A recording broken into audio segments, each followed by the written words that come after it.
Hello, welcome to episode 48 of Block Magazine. And first of all, huge apologies to you, Maree, and also to some of the people in the chat because you were all waiting patiently yesterday and I wasn't there. I completely got everything messed up. And it should have been yesterday. So I was the one that was in the wrong. And poor Maree, you were like, are we still on? It's like, oh no, what's happening? So Maree, welcome. Hello. I know. Can I just say as well, it's so weird because you've not been on my channel before. I know. I can't believe that. And we've spoken so many times on different forums and different channels. It feels like you have. I know, in 4 years too. Where's that gone, Neil? I know. It's 3 years. We're in our 4th year now, so it's 3 years under our belt. It's gone I know. And I had to think about it too, because, it's 2025 and it's been 5 years since the world went crazy. Yeah. And it's I think of this entire period like childbirth. It's something that you look back on and you acknowledge, but you block out. You just, your body and your mind tries to block out the absolute horror of what I was thinking about, because we chatted last week as well on the radio thing, which we'll talk about later. Oh, sorry about this. Oh, why do now you broke the golden rule. And I said, actually, I better put mine because my son will probably call me in a minute too. Oh, I don't even know how to do it on my phone. My iPad, I'll just chuck it down. There you go. Sorry about that, but I do it all the time. I never remember to turn it off. What I was going to say, my mind's just gone blank. What were we I was just thinking about you, and because we chatted on the radio, which we'll talk about as well. But you've had a mad 10 years, really, haven't you, in the knitting world? But before we get into that, can we rewind right to the beginning of when you first started knitting? And tell us your knitting story. Right. Back to the olden days. Yeah. I know. I was listening to your opening. This is what I love, because you and I are similar vintages. I was listening to the music. It's like, God, I haven't heard that track in years. It took me back to my teenage self. Anyway, when did it start? It started with a gateway drug called crochet. My grandmother taught me how to crochet granny squares when I was 4. Oh, wow. Yeah. I got in trouble once because I once said on a forum, I don't believe anybody who says they were knitting or crocheting at the age of 4.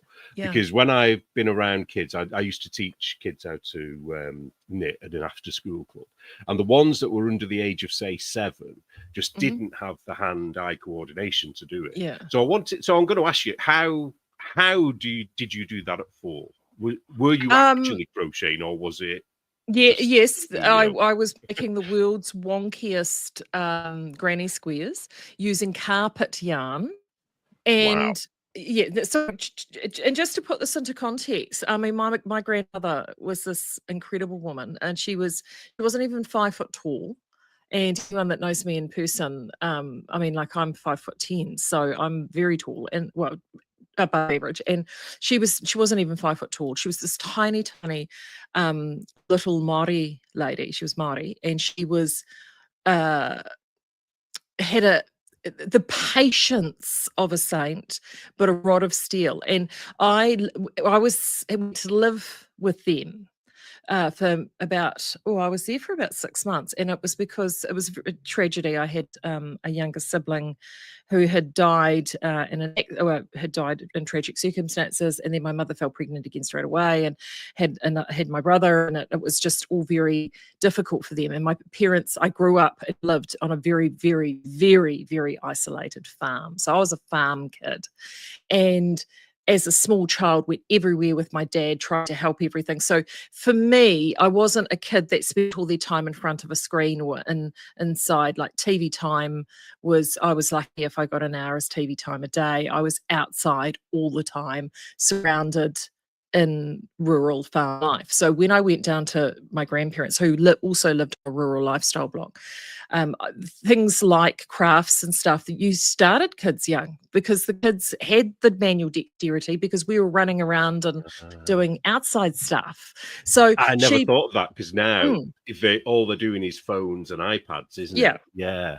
So she taught me, so things like cooking, baking, crochet, so she taught me crochet, and it took, obviously took a while. And carpet yarn was what was readily available. And just putting this into context, this is the, mid-70s here. The olden days. Yeah, 70s. And so that's what was easy and readily available, you know, no posh yarn, and you So picked what's it up. carpet yarn like? Is it really tough on your hands? It is, it's almost like sort of a like garden twine, but wool. But it's quite, so it's made from very strong wool, and it's quite grippy. So when you're a 4-year-old holding a metal crochet hook, because those were the cheapest, and that's what everybody, no plastic crochet hooks here, my friend, they were all steel, holding this metal crochet hook, it's, and you've got this grippy yarn. When you're creating the stitches, they're not unraveling on you because you're working with this yarn, which is very strong, very grippy. So it actually allows you to create stitches, and like the stitches would hold. You could see where you were going in. It's not splitting. I mean, you're never going, I mean, maybe a coaster or a pot holder we'd make from it, but it's, so that's how I learned. That's how I learned. So I started crochet at 4, and then, and see, this is rural primary schools. We start primary school at 5 in this country. So I started primary school at 5, and part of primary school was arts and crafts, and you learnt knitting was one of the things that you learned how to knit, using pork skewers, the skewers that you put through butcher's skewers, and carpet yarn. Wow. So that's how it Did you enjoy it as a kid, though? Or was it Loved something that you had to just do because you were told you had to do it? No, me and yarn crafts we were there. My mother was a professional seamstress. That's what she was doing when she met my dad. And so sewing, my mother, I mean, far out, there wasn't a piece of fabric that she didn't frickin' sew and tuck and pinafore and smock and what have you. You know, she was determined that I was going to be the best dressed kid. There was a lot of cord in my early life. A lot of cord. A lot of cord. Were you one of those kids that wanted a brand? You didn't want something your mum had made. You wanted it. No, there was no such things as brand. I just wanted something that had been bought from a store, Neil. That would have been nice for a start. I didn't care where it came from. Was it a bit like in the 1920s in America where they were making clothes out of the flour sacks? Dude, it wasn't quite that bad, but I mean, there was certainly a level of Von Trapp family about my mother. If there was a curtain that had a print that she liked the look of, be careful. The shears were out, the banana was up, and we were off. Did she do the matchy thing as well? Oh! The whole family all wearing the same curtains. Oh no, she didn't quite go that far, but I was such a tomboy, like a huge tomboy. And she would show day, AMP show day, which is like county fair. It's huge. I know it's a huge deal in the United Kingdom because that tradition came to New Zealand. Yeah. And the area where I grew up still has one of the largest and most successful and well patronized agricultural shows in the country.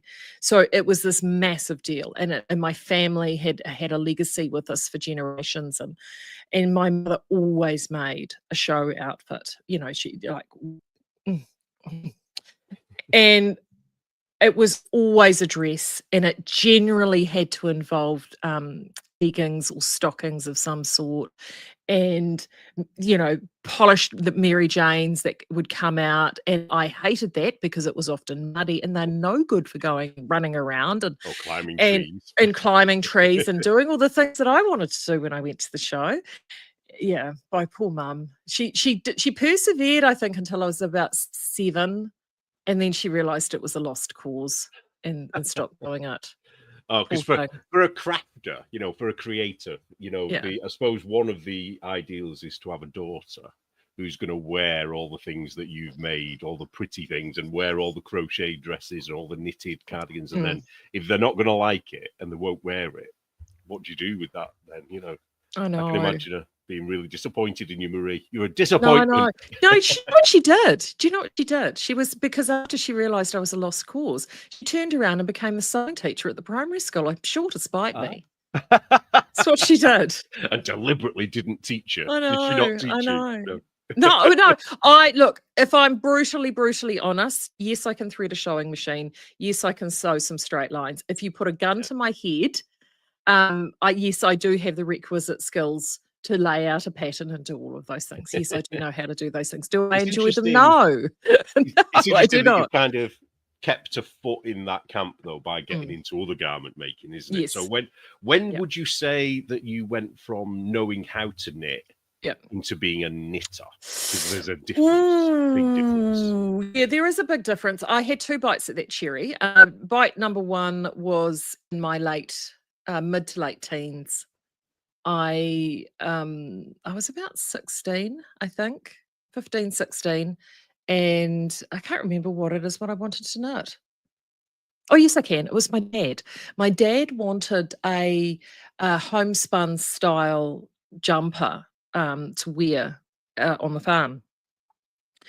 And generally back in the day, there was always ladies up and down the valley they lived in. There was a couple of hand spinners, and he would be able to get it. But anyway, one of them had stopped spinning and the other one had passed away.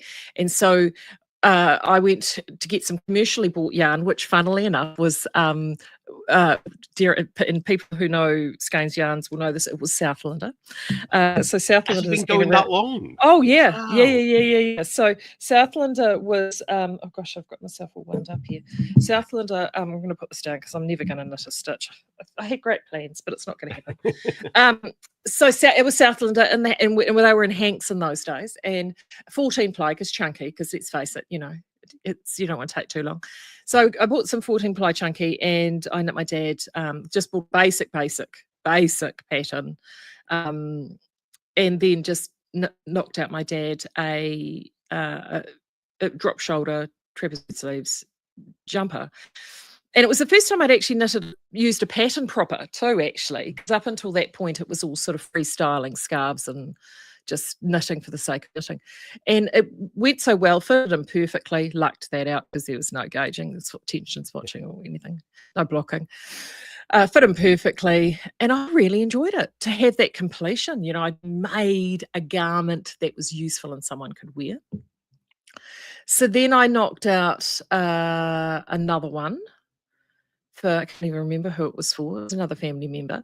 Then my best friend at the time, I had a very close, he's still a good friend, but a very close dear friend. And him and I were the weird kids. Like he was a full-on goth, like hardcore goth. And he'd seen something. Robert Smith had worn this woolen jumper, Oh, so yeah. with the hair. Was it oversized and a little bit Huge oversized thing. I can see the look. Whether it's the same jumper, I don't know, but I know. This is doing it, the hair and everything. And so with his red lipstick all over, all over his face. And my friend was just like, oh, I'd love that. And so I thought, and I found again a pattern, and it was sort of kind of this basket weave style patterning, and I'd never done anything like that. It was a 14-row repeat. And I thought, that's quite a long, quite a leap, beginner in inverted commas. I thought, no, I'm going to give it a go, and I did. And oh my gosh, it took forever. It was so full on. Took forever, but I got it done and gave it to him. And he loved it. He absolutely. You were going to say he hated it. Then I was holding. Oh, he loved it. It was so funny that it was. I went to go and see him and his wife and his absolutely stunningly beautiful family many years ago. It was about 20 years ago, and they live in Nelson now. And I went down there. I was down there for work and called in to see them. And he comes out of his house. And Russ disappears, comes back out. He comes out with his jumper. He still had it. Wow. I was like, oh my gosh, you still have that thing. And every now and then I'll get if I'm catching up with him, hopefully actually I'll see him. I'm back in Nelson next month for week. I'll see him. It's been years since I've seen him. And he's actually a fellow traveller. Can he still fit into it though? That's the thing. No, yes, he can, but it's a bit snugger. Yeah, we're all a little bit thicker around the girth than what we were. I was going to say, there's no way I could wear anything from that side. So so I did a lot of, and then I just did lots of knitting. So for a good old, I got the bug, and it was all 14 ply chunky. We did not deviate from that, and I did heaps. And then sort of by the time I went to the USA as an exchange student, And I didn't do any knitting while I was there. I sort of looked at crafty places, but I just was so full on being a student and doing what I had to do over there. And so I sort of stopped. And then I came back to New Zealand and did a little bit more for a few years. And then I moved, got my the qualification I was doing, and then moved to Auckland. And then I stopped knitting for about, until I moved here. So it was a pig. So I had all my knitting stuff. I took all my knitting stuff to Auckland. I think I might have knitted one or two things for friends that were having babies. And I would bang something quickly out, and then they'd be like, "Oh, you made this?" Yes. Yeah, because you weren't known as a knitter. No, because I'd done it so much in my teens. And so I really didn't knit anything in my 20s, to be honest. And then in my 30s, picked it up again when I was about 30, 31. I was traveling a lot around the country in a job that I have away from home. And you'd have downtime, or you just didn't, you'd be in hotel, like literally I was away 18 to 20 days out of 30 in hotel rooms the length and breadth of the country. So I picked the knitting back up again, because by that stage I was in my early 30s, and I've got friends who are breeding like rabbits left, right and centre. So I started just knitting. I had a bag and it was just all full of DK yarn. So I downsized to DK by that stage, DK yarn, and I was just banging out. I had a couple of favourite baby patterns that, everyone would get the Maree baby du jour. So were you knitting when you had your own kids? Yeah. And I had two babies. My first baby was born. She in fact his birthday's on tomorrow, 31st. Oh, wow. Yeah. So he went to baby. So I was very happy about that. So he had, honestly, that child when he finally came, because he was pregnancy number 6 for me, Neil. So I had a long run up to the final event. And that child had a knitted wardrobe that would have rivaled anybody. It was incredible. I had knit so much for him. I suppose people probably don't realize as well. Well, people probably do. If you've never been to New Zealand or know of New Zealand, your first instinct might be that it's very hot, but it isn't. In the winter, it's very cold, isn't it? You're pretty close to the Antarctic, aren't you? You're not far, are you? We're not as cold as, we're probably, from a temperature standpoint, where I live, would be very similar to the southern counties in the so and actually where I live is very coastal. So think Cornwall. So you'll potentially get snow up in and around the hills, and very rarely you'll get snow down to sea level or the ground, but mostly cold wind, chilling rain, but cold enough that the wellies are out and the it's not, so it's very similar. But the big difference between our winters and your winters is ours are drier. Right. It's probably the big difference. Ours are very wet. Well, our summers are very wet. Everything in the UK is wet. Have you ever been to the UK? I can't remember whether you have. Oh, no, I haven't. I've got a lot of family there. No, my husband was living there. I met him just as he came back. No, that's the plan. It's just, I've gone the other way. I've gone east for me, but I've gone to the US. I just made the assumption, because I did know, I don't know where I'd heard it, but I did know that you'd studied abroad, or you'd been abroad quite a time, and I just made the assumption you'd come to the UK. Because that is kind of the usual Kiwi thing to do. Yeah. No, I was completely different. I went in the other direction, because I didn't most New Zealanders at that point, not so much now, but they were back then, because we were a younger country. All my friends did the OEs into the UK, because they all were able to get what they call British patriality. Was it the grandparents thing, or the grandparents thing? Yeah. Well, my grandparent, I had to go back 5 generations to crack onto one of those. I had, and they 4 great greats.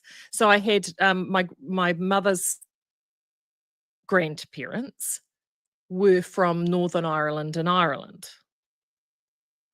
But it was the closest, and it was difficult to get, and that didn't count anyway. And it was also difficult to get sort of stuff because they eloped. Because think about it, Ireland and Northern Ireland at that time.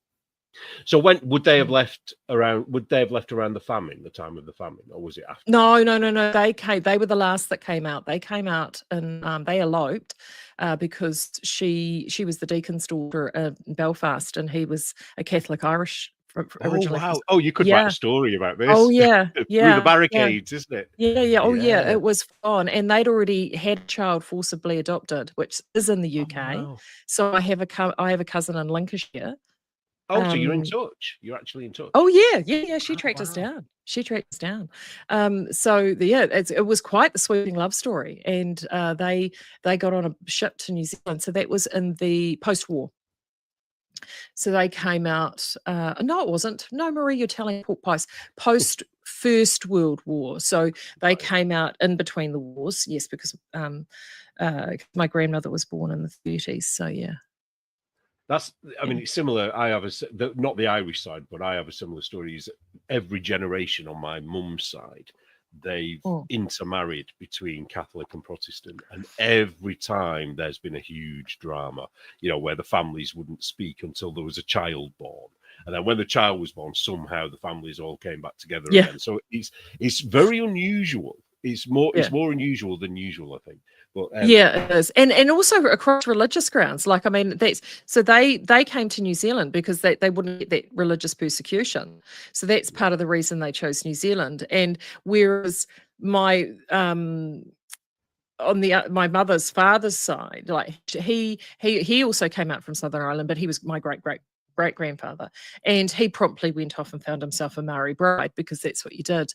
And so, you know, that was quite a lot of interracial, particularly where my family are from. Lots of interracial marriage went on. Do you think they chose New Zealand because if they'd have gone to, say, America, the Protestant and Catholics thing was still a thing, even if you moved to America? And maybe Australia, I don't know. Was it the same in Australia? No, Australia was quite different. I think New Zealand was more, to use a term, more libertarian, to be fair. Like, I think there was none of those hangovers. Like, I mean, in the United States, in terms of the settlement history of the United States, I mean, by the time, bearing in mind, New Zealand wasn't discovered, well, I mean, the Dutch sort of like, oh, there's something there in the 1600s, never really got whacked on a map until the 1700s, and not properly settled until, you know, settlers and whalers and stuff didn't really start coming until the early 1800s in any number. So, and by that stage, you know, the Puritans had been in the United States for since what, 1610 or something. So, and you have the United States had all this vast landmass, but it had pockets of very distinct immigration. You know, so very distinct. So, and a lot of the, I think, structures of British village and societal life, including religiosity, was essentially just imported to the United States and just played out on an immigrant scale. Well, that didn't happen in New Zealand. Right. So a lot of the ones that came out to New Zealand to settle here tended to be people, like ones that just had an adventurous spirit, and they had nothing really for them at home. So was New Zealand a penal colony like no, Australia? no. Right. I wasn't sure. I thought it might have been. No. So all the cousins in Australia, they're the Crims, and you're yeah, the yeah. No, definitely not. And unlike the Australians, by the time, I think they learnt some lessons from Australia too. By the time things really started to settle in this country, there was more of a cooperation amongst the Māori people, and also too dealing with two very distinct groups. The Aboriginal and original peoples in Australia are nomadic people, whereas the Polynesians, no, they're very much a warrior tribal class of people. It's a different kettle of fish. So by the time, you know, any Brits that had spent time in Australia got to New Zealand thinking, oh, they'll be just like the same brown fellas over there. Yeah, no, they learnt very quick. They learnt very quickly they were not. So it's quite a different sort of pioneering mindset. Was New Zealand? Sorry, I interrupted you then. But is New Zealand like in Australia? It started off with Dutch, didn't it? In Australia as well. Was New Zealand always a British colony at that when the British found it, or did other countries have a stake in it as well? There were other countries that visited, but nothing was formalised until the Treaty of Waitangi in 1840, which has still been contested in this country to this very day. But the treaty itself, I actually think, was an incredible document for the time. And so the Brits, that's when a relationship was created between Queen Victoria, who was very freshly minted on the throne, and in New Zealand. And so the French had set a little small colony up in the South Island in Akarawa. So there's a little bit of French influence there. The Dutch didn't get off. The Dutch sailed here, and it was in the original Dutch name here was Nieuw-Stedtland, is what we were called. Because isn't Zeeland in Holland? Well, the Netherlands. Netherlands, near yes. So, there. yeah, so Nieuw-Stedtland is what they'd initially called it. And so they sort of, Abel Tasman, who obviously discovered, landed in Australia, he found out, he knew there was something there. But they didn't get off. They didn't. Well, if they tried to, it was very unsuccessful. And even Captain Cook, when he came, there was a bit of a skirmish in my old hometown, which ended up with muskets and a couple of dead locals and a bit of a misunderstanding of communication, which sort of didn't bode well in the 1770s. So, yeah, it was the Dutch. Their only successful colonization was probably South Africa, wasn't it? In the end, that's probably when I say successful, I mean from their point of view. Yeah, but again, see, the British were there as well. So there's, and actually, I would say probably one of their greatest in terms of colonization would be through Southeast Asia. I mean, the Dutch influence through Indonesia is still very, very strong. Oh, and Japan. They actually went. Yeah. They were the only ones that were allowed to go into Japan, weren't they, for a long period of time? Because of the trading. We can see that they were all part of that trading, spice trading was largely, there was a huge amount of time with the Dutch, both the Dutch and the Portuguese actually spent a bit of time up and around there. So, for those that don't know, this is actually a knitting podcast, but yes, it's a knitting podcast. Sorry, we've segued into. Where did we get to? So yeah, so anyway, I in terms of when did I become a knitter? Then when I moved here, I had a bit of time before I started my first job, and I was a bit bored, and I got the needles out again. Again, people breeding like rabbits, did more knitting. So when I say moved here, I moved to Hawke's Bay with my now husband, and yeah, and then that was it. And that's when I got introduced to the Knitters Factory Shop, which is the precursor to Skeins. My cousin said, "Oh, I go to this great place to get this yarn, and it's such a good price." And she took me to what was essentially shed, this little shop in the front of this shed, and the rest they say is history. And that was in 2002. So yeah, I started as a customer. Wow.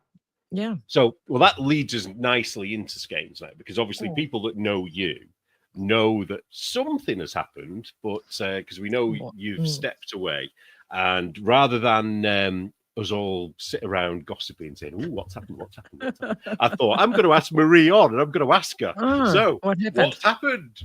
Well, what happened is it was just time. 18 years I was there in one form or another. People don't realise that. I mean, they only see from Skeins, which was 2011, but I had been working there in a sort of a permanent capacity from about 2000. Well, I first started going in the shop when I had my son, so he was 19 tomorrow.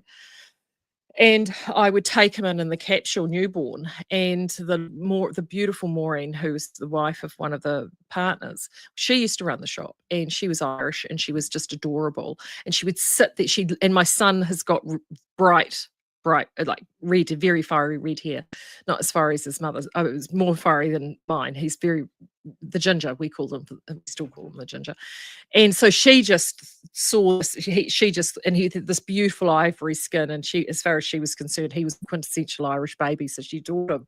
And so I would go in, and the shop's opening hours were like 10 till 1, I think, in those days. And I literally would go in, work the 3 hours, serve people, get my knitting jag on, and sell yarn. and she would sit in the corner cooing at the baby. So she was like your what do they call it, childcare? While yeah, you were they just paid me in yarn. And I only did it because I needed to get out of the house. So but how did that happen? How did that transition from just going in buying yarn to them offering that to you? So because the business was sort of three families were the shareholders in the business at that time, and one of the families, which is obviously still there, we shared mutual friends, and they were just sort of having some challenges in the business and the mill at that point. And my professional background, of course, bearing in mind I'm on maternity leave, right? I've literally just finally had this baby after quite a the gestation of a whale and multiple pregnancies. So I finally had this baby, and the mutual friends, they'd been talking about this business, and these friends knew my background was in primary sector new product development and bringing products from the primary sector to the retail market. And I'd done that in previous businesses. And so they happened to say, oh, well, do you know this couple? And we'd met actually at a couple of social things, but didn't really know them, liked them, but just didn't really know anything about it. And they're, oh, yeah, we know her. Well, you know that this is what she used to do before she had her son. And they had no idea. And they're like, oh, well, she's been coming into the shop, with Maureen on a Wednesday. And they had no idea. So then one of them came downstairs and said, hey, can we talk to you about a few things? And I said, yeah, sure. What do you want to know? And then that's how it started. And it started with me. They'd had this yarn that they were the first retail yarn ever that they'd launched themselves to sell. So instead of being a contract mill, to actually sell as a wholesaler. And it was an organic yarn. It was well ahead of its time. Beautiful. It was called Forever Green. They put a lot of resourcing behind it. And so I gave them some help with that. And then and it just sort of morphed from there, really. I did some pattern writing for them. With some basic stuff, and sort of gave them some prior advice. To you, was it a little bit more? It was a mill that just sold contract and commission spinning to was kind of left over to the public if they knew about it, kind of thing. Yeah, so there was the only stuff that got sold to the public was these few ranges that they did, which generally went into they used to sell them actually back in the day. You would go to fairs and shows, and they would go in and sell stuff direct that way. And they had a 12-ply, actually, in fact, because we relaunched it last year. The 12-ply mohair was one of the original yarns. Oh, wow. 12-ply mohair, a baby yarn. 12-ply mohair, a Southland-based yarn, and Perrindale. Perrindale was the OG, the 495/3 Perrindale wool DK, and that's what they would do. So what they would do is they would produce a single batch, small batch for the shop every year, one batch. So one batch of Whisper, one batch of Perrindale. We used to be just called Design Spun Mohair back then. One batch of Design Spun Mohair, one batch of Perrindale, one batch of Baby, which only came in pink, white, blue, and mint. Of course, all you need, and that was it. And so that was the shop's lines. So when it was gone, it was gone. It was gone, and you had to wait for the next year. And then any remnants or stuff ups or anything like that, or thread waste would go into the shop. So it was often very hit and miss. I mean, sometimes you'd go in there and there'd be just nothing. It would just what would come through. So we would call that here like a second store, like a second shop. Yeah, it was literally the front office of this place. It was tiny. It had no shelves. It was really bad 1980s wallpaper on the floor, concrete floor, and cardboard boxes and a few glass shelves, and that was it. Wow. It's tiny, yeah. So how long did it take? So it wasn't called Skeins then, was it? No, it was called the Knitter's Factory Shop. The Skeins concept it was around 2009, because I did the first can in 2009, which was always mine. And I did the first Knit August Nights, and there was, and you've got to remember 2009, just think that's off the back of the global financial crisis between 06 and 08. And so, we take things here. So 09, it was the first sort of look that things might have been picking up, but it was really tough. Like New Zealand we take a little bit longer to recover than everywhere else, being a primary industry nation and the bottom of the world. We always do things differently down here. And so we did Knit August Nights. I did the first Knit August Nights in 2009, and there was the mill had kind of downscaled a lot of the production from a manufacturing perspective, and they were looking at the store, the Knitters Factory shop, and it just wasn't. They were seriously considering closing it. Maureen wanted to retire.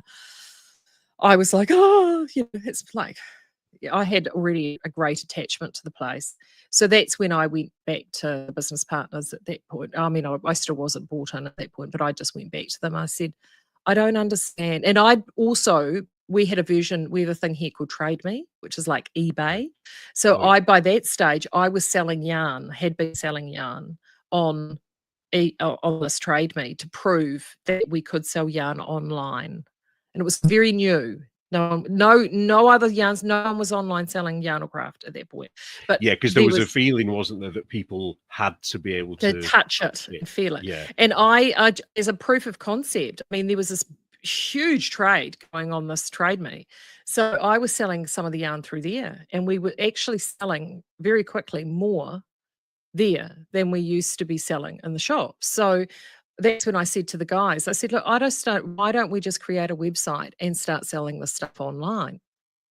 And that took a lot for them to get their heads around, because it meant that they were having a little quiet factory shop in the back end of an industrial estate is quite different to put yourself out there, right? And, they were concerned about what their current contract and commission customers would say and all of those sorts of things. So I was persistent. I convinced them. Skeins was created. They let me work on it just on my own and part-time. And by this time, I've got, 2 very small children close together in age, as well as setting up and growing and establishing my husband's medical practice. So I had a bit on. But we did it, and Skeins was created. And you strike me, though, as somebody that 20 you have to have 75 things in the air. Yeah, I can tell you're one of those people that can think about 7 things at once. Where I can't. One thing at a time for me, very methodical. Yeah, no, I don't function that way at all. Yeah, to be honest. The fact that you had kids and couldn't just sit and look after the kids, do that. No. You have to do other things as well. Says a lot, I think, about your drive. Yeah. So you created Skeins more or less on your own, pretty much. And then how successful did it take? How long was it before you could say it was successful? So it was, so the concept we worked on together, obviously, as a team, but they just essentially, once I convinced them of the concept, they handed it to me, and I mean, it was my baby right from the get-go. So that's pretty much, but without them, saying that I could do it, it would never have happened. So I certainly can't take all the credit for that. So then we set it up, we launched it. It was May of 2009 or May of 2010. I can't remember now. Think. Oh no, 2009 it was. It was May of 2009. It was just before that can. That's right. So Skeins and the first Knit August Nights all happened in the same year, and it was quiet. It sort of, it ticked along. It did all right, but again, we were still doing much more through our little shop. But what it did do is it brought more people to the little shop. Right. So it sort of operated as a bit of a brochure, and lots of people would come to the shop. And the other thing it did is it also forced the mill to start producing more ranges more consistently, and for Skeins. Because up until that point, it would be pretty inconsistent. So that was what happened. Then in 2010, the thing that happened, and we'd been going not quite a year, the Rena, which was an oil tanker, foundered off the shore of Tauranga. And it was poised to be a huge global oil disaster.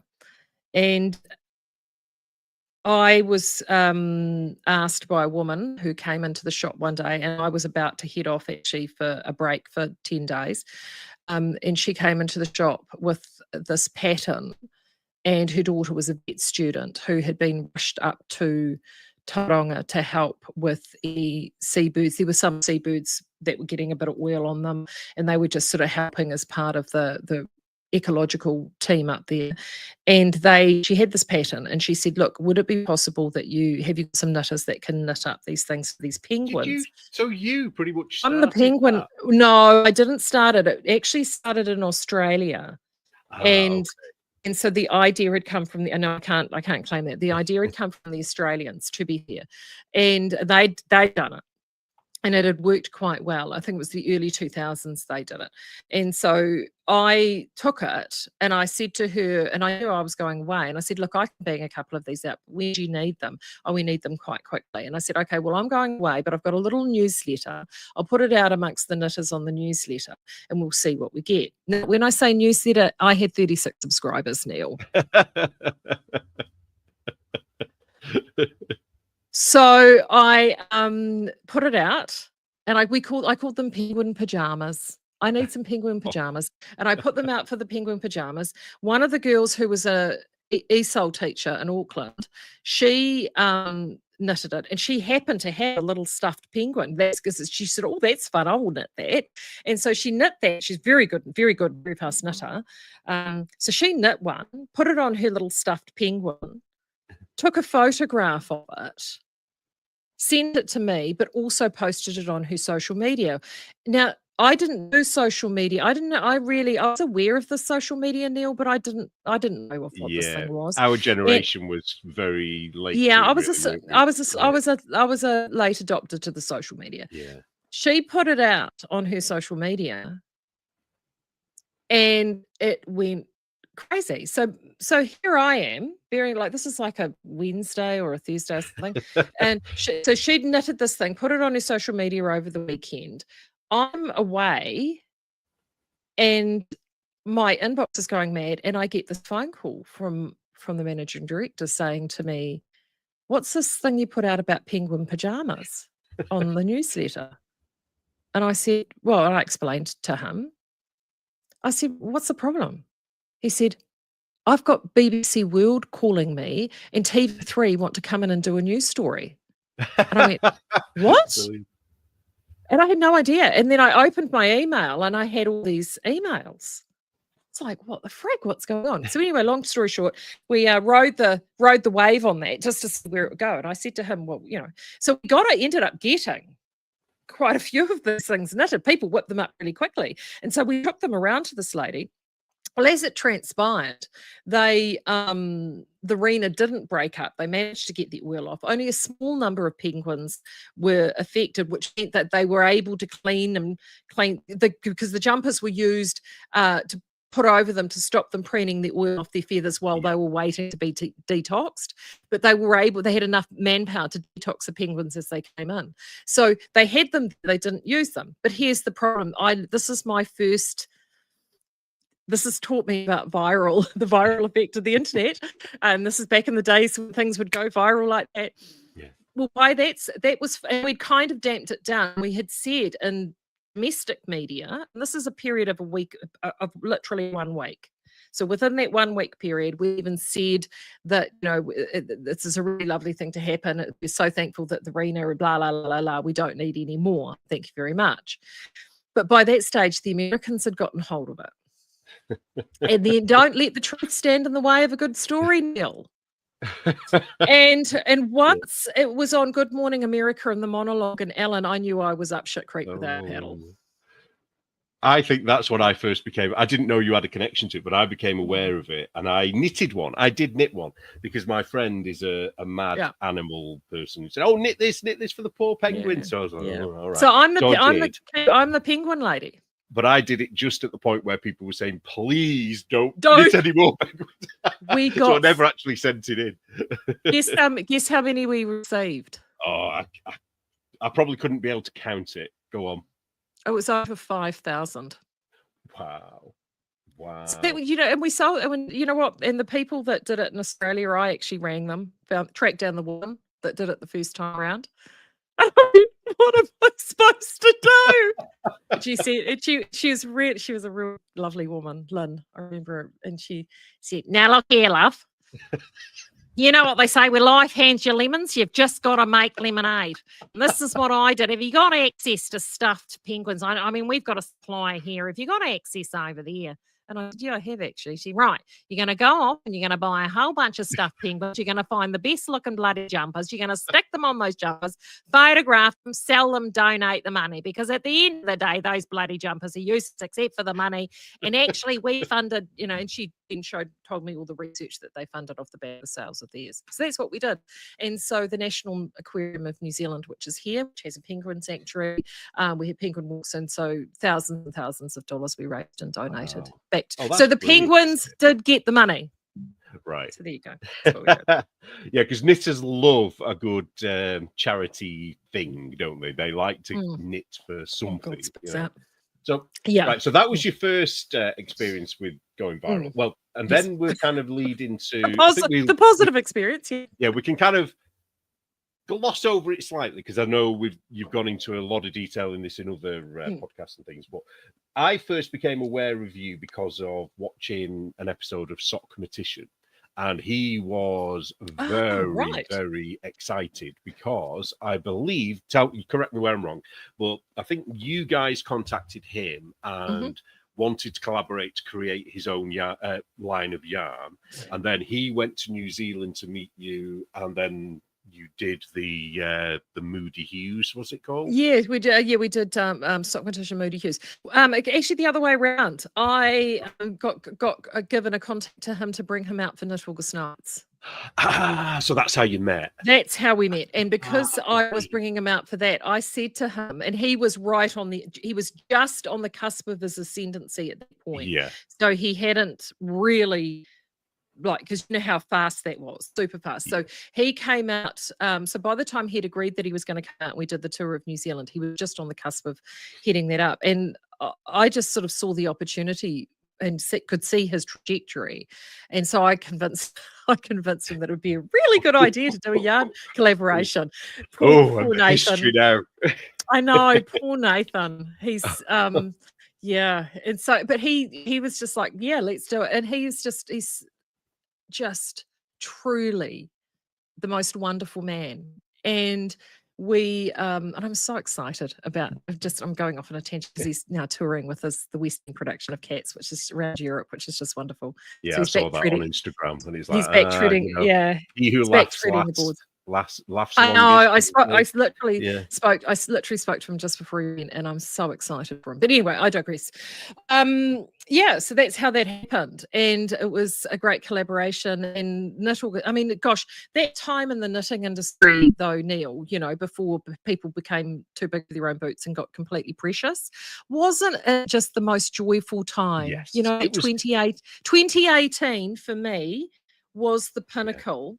For the industry, because the bitchiness hadn't yet set in, and everybody was enjoying it, weren't they? There was Ravelry, which was amazing.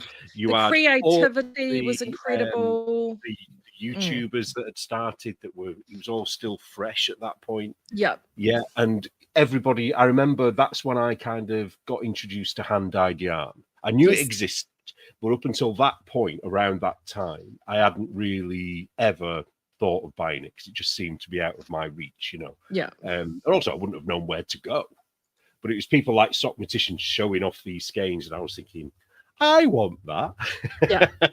So you ended up buying it. So I blame Sockmatician for getting me involved in buying hand-dyed. But then what happened? Then what happened? So that was he came out. I brought him out to New Zealand in 2018, and it was fantastic. It was wonderful. But of course, in 2018, we're talking that's when things were just starting to bubble. And you had the Karen Templar moment. So had he been to New Zealand and gone home again by the time the Karen Templar thing happened, or was it all happening around the same time? I am just trying to think.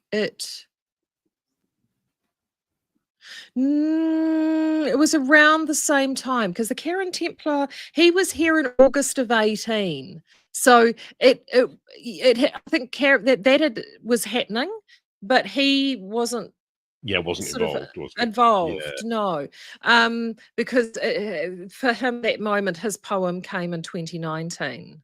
that's right. Yeah, so it was starting to happen. There were those sorts of grumbles. It was the beginning of things. And in 2018, one of those beginnings, and people forget this, but this was pre-Karen Templar.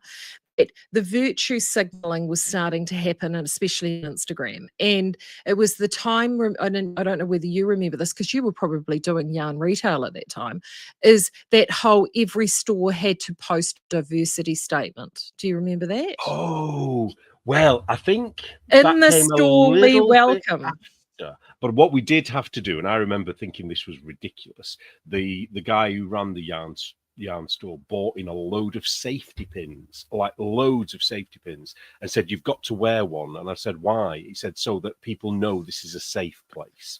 Yeah. It's a yarn shop. It's like, Yeah. well, you're going to Yeah. come in and think it's a dangerous place. And he was like, "Oh, no." So I don't know whether the safety pin thing was around that time or not. Yeah, I think it don't could be. know. Therese in the chat. I just suddenly realised how I can find the chat. Sorry, guys, I've been ignoring it. Therese is just saying, yeah, the green sock knit along. It was just all at the beginnings, and it was at that time when everybody thought, yeah, this is such a nice thing to do because that's how they suck you in. Yeah, so it always starts, isn't it? That's how it always starts because Yeah. we're all so nice and we're so kind, and this is what we're going to do. Oh, and it's all very incremental, and you think, oh well, I'll do that because even if you think it's a bit silly, you think, oh well, I'll just do that because I mean, what harm will it do? What harm will it do? Yeah. So that was all bubbling along, and then the Karen Templar, I think, happened a little just sort of towards the end of that year, and then of course, from my perspective, I used to follow Maria Tuscan, and she, of course, from a hand-dyed perspective in North America, she was right at the pinnacle in terms of aesthetic quality. Everything she was doing was just breathtakingly beautiful. Well, I remember the first time I heard about Maree Tuscan was when on the Grocery Girls, there'd been some kind of an event somewhere, and her card machine hadn't worked, and they were like begging people, please contact her to pay for things if you got the yarn, because basically she went and didn't earn any money because the card machine didn't work. And then the next thing, everybody was piling on, and it just, that shift, because I didn't know what she had done at that point, and like to find out, it's like, hang on, they were all loved her last week. What happened in a week, for this? Yeah. Crazy. Yeah, and I mean, and that I think, because I mean, Maria is a really, having got to know her over the years, she's a really delightful, lovely, gentle soul, and there are these bear traps. There were these ideological bear traps, and unfortunately she set one off by doing a video, because she had a really popular video channel, and just saying, look, I'm just going to take a break from all of this at the moment. The Templar stuff sort of took her for a loop. The card machine thing hadn't worked, and she just needed to take some time out. Well, you're not allowed to do that when you were owned by the mob. And also too, I think there was a dynamic as well, that there were some key players, and I won't name them because that was then, this is now. But I mean, you certainly give a bit of borax to ones that are out and about now since 2020. But there was a different set of players pre-2020, and they learnt their power and they exercised it. They realised why, if they were to speak out or do something, that these pylons could happen, and they would then actually became quite predatory. And Maria fell foul of this, and so did Nathan. Same crossovers of the same people. I won't give anything away, but I do know somebody who was connected with some of these people at the time, and they used to have Zoom meetings together, or whatever it would have been at the time, and they were trying to find people. They hadn't even encountered people to try and cancel. They were like, who can we cancel? And then looking and searching for people. It's like, how? I know it was, and it did. It was, and I mean, it was like that with any cancellations in those early days. They were literally witch hunts. They were Yes. literally witch hunts. And they were really shocking, weren't they? Whereas now it's a bit like, oh, you've been cancelled. Oh, well, join the club. Oh, yeah. I mean, cancellation's your ticket out of the matrix these days, but you didn't realise it then. It was, because it was really, really powerful. Nit Whakari was just saying me speaking out was the reason they spoke up and asked to join this community of amazing crafters, changed my life forever. Yay. Thank you. Yeah. I'm glad it did, because it's...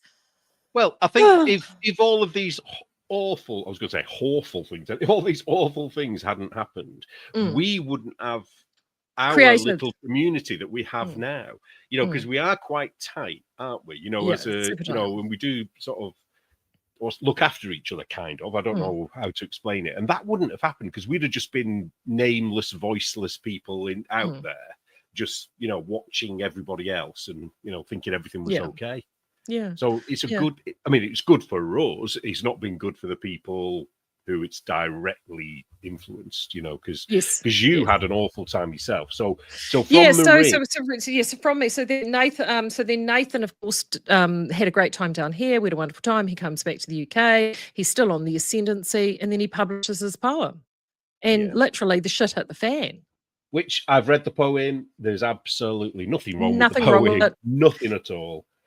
So he really went for him. So I'm going to tell you, I think I might have told you personally previously, but I'd actually had a little skirmish. Part of the catalyst for him writing the poem is just prior to that, I'd had a little skirmish, and it all kicked off on May 15th, 2019.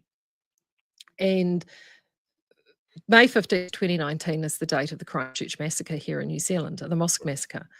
And what had happened on that day is it also happens to be my birthday. So I had that day off and I was at my cousin Susie hairdresser having my hair done. And anyway, on our social media, our group, somebody had posted a body of their work and just to put up all their little projects, and they'd done small knitted like baby and doll projects. And one of the things, it wasn't even prominent in it, but it was just sort of there, was a golly doll. Oh yes. And so I got a text message from the girls at the shop saying, "Hey, you better check out the speakeasy." Now, bearing in mind, I'm sitting there with car on my hair and all the rest of it, and so I jumped in, saw it, and thought, "Oh gosh, no, I can't deal with this today." And this was in the morning, and it had only been up minutes at this point, like less than an hour. So I took it down, but didn't explain to the person who posted it why I'd taken it down. I just took it down because I was busy in the middle of stuff. What's going on? Yeah.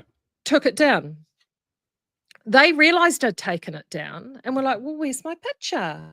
And this was a woman of a certain age, so wasn't aware of anything. So they then realized that several hours later, put the picture back up. And then, of course, the massacre happened early that afternoon. And by that stage, screenshots had been taken. We realised it had gone back up. We pulled it back down again. But that was enough. And they just went. Screenshot was taken. I hadn't realised that there was this bubbling discontent against me amongst the New Zealand crafters. Because I wasn't, they were trying to, there were a number of them trying to manipulate me to be, because I was probably one of the most high profile people in this country, to be this woke leader, this diversity leader. And of course I wasn't drinking the Kool-Aid, Neil. And I'm a bit belligerent. And so you can't sort of bully me. Wait till we get onto the story later. You'll see really how belligerent she is. Yeah. So anywho, and then of course that was the 15th, and we pulled it all down. The 16th, the next day, my husband, we were going on a family holiday, and we all left the country. Wow! And the moral of this story is never go on holiday.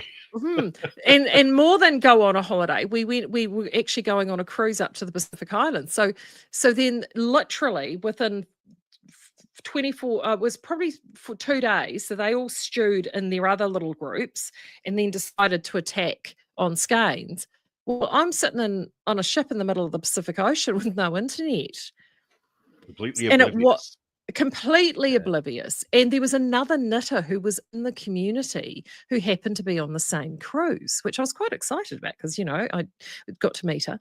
And so it wasn't until I didn't have initially, well, I hadn't been checking anything and no internet access. And she had gotten some internet time and she said to me, we were having coffee and she said, "Are you all right?"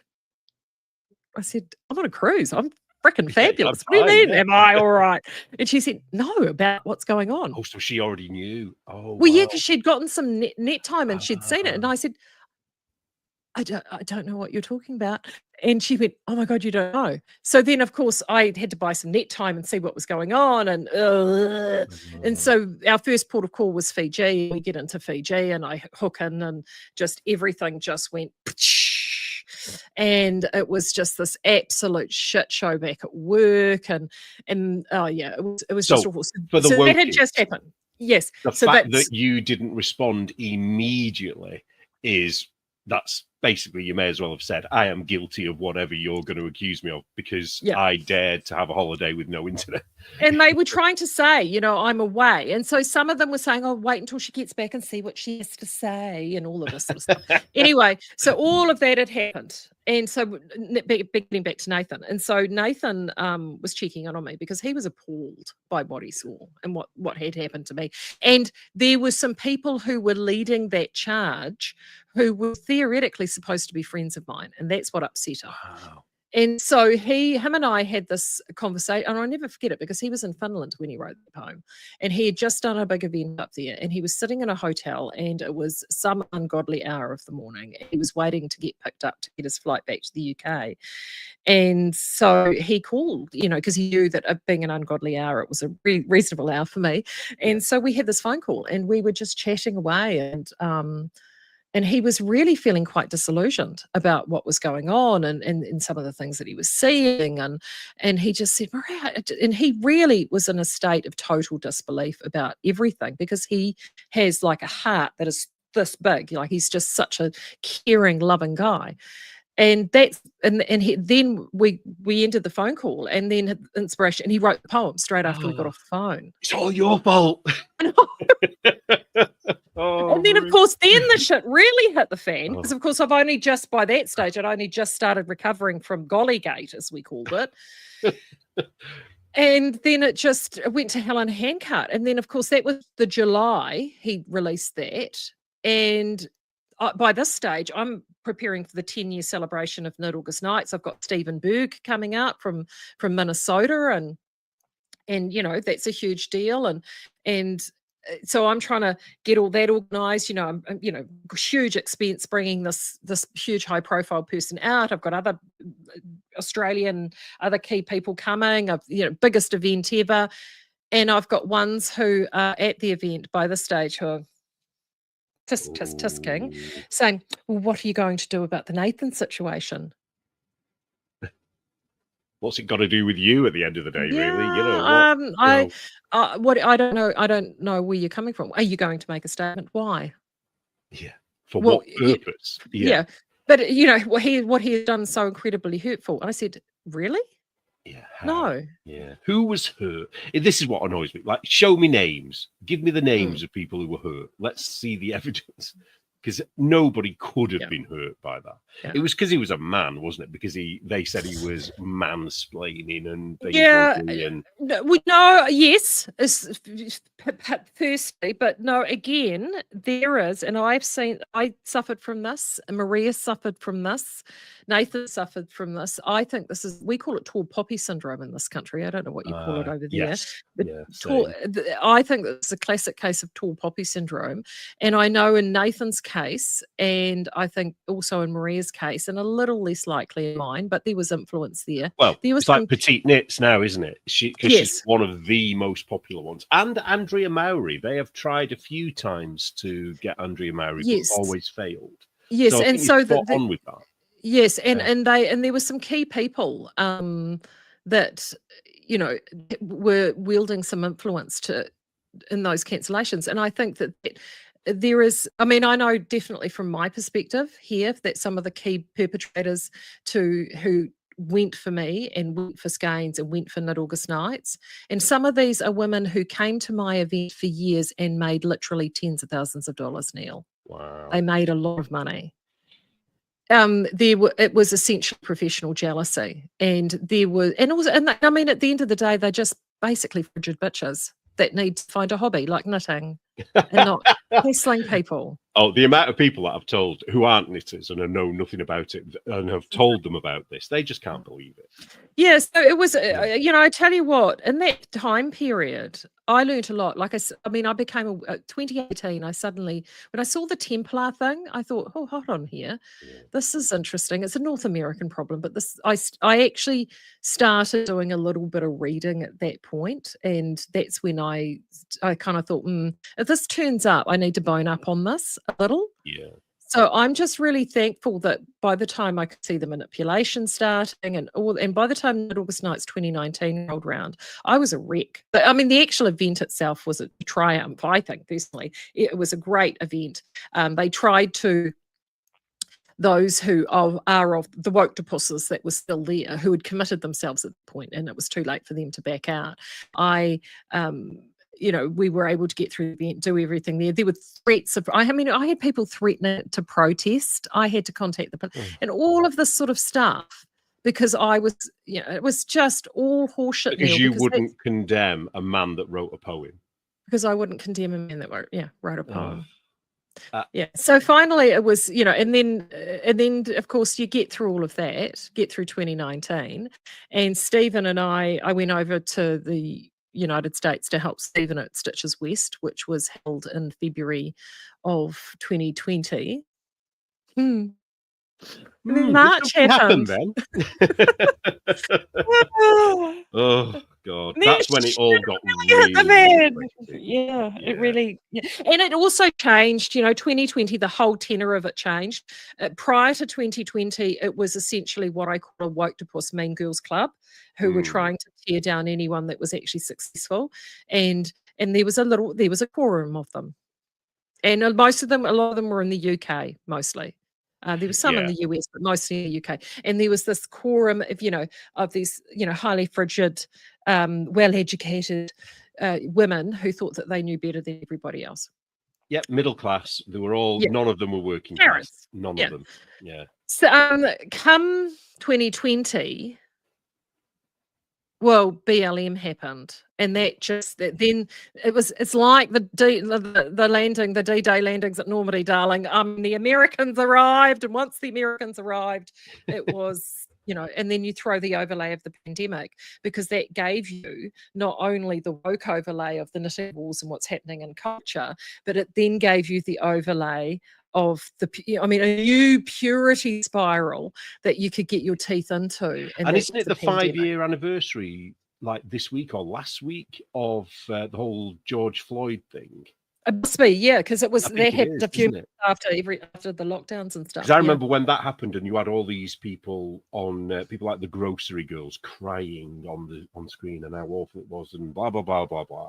And then that's when the black contingency, who had, let's just say, motives that weren't honourable, that's when they got really involved, wasn't it, in the knitting world? Look, the DEI had, it was around. It was around prior to that.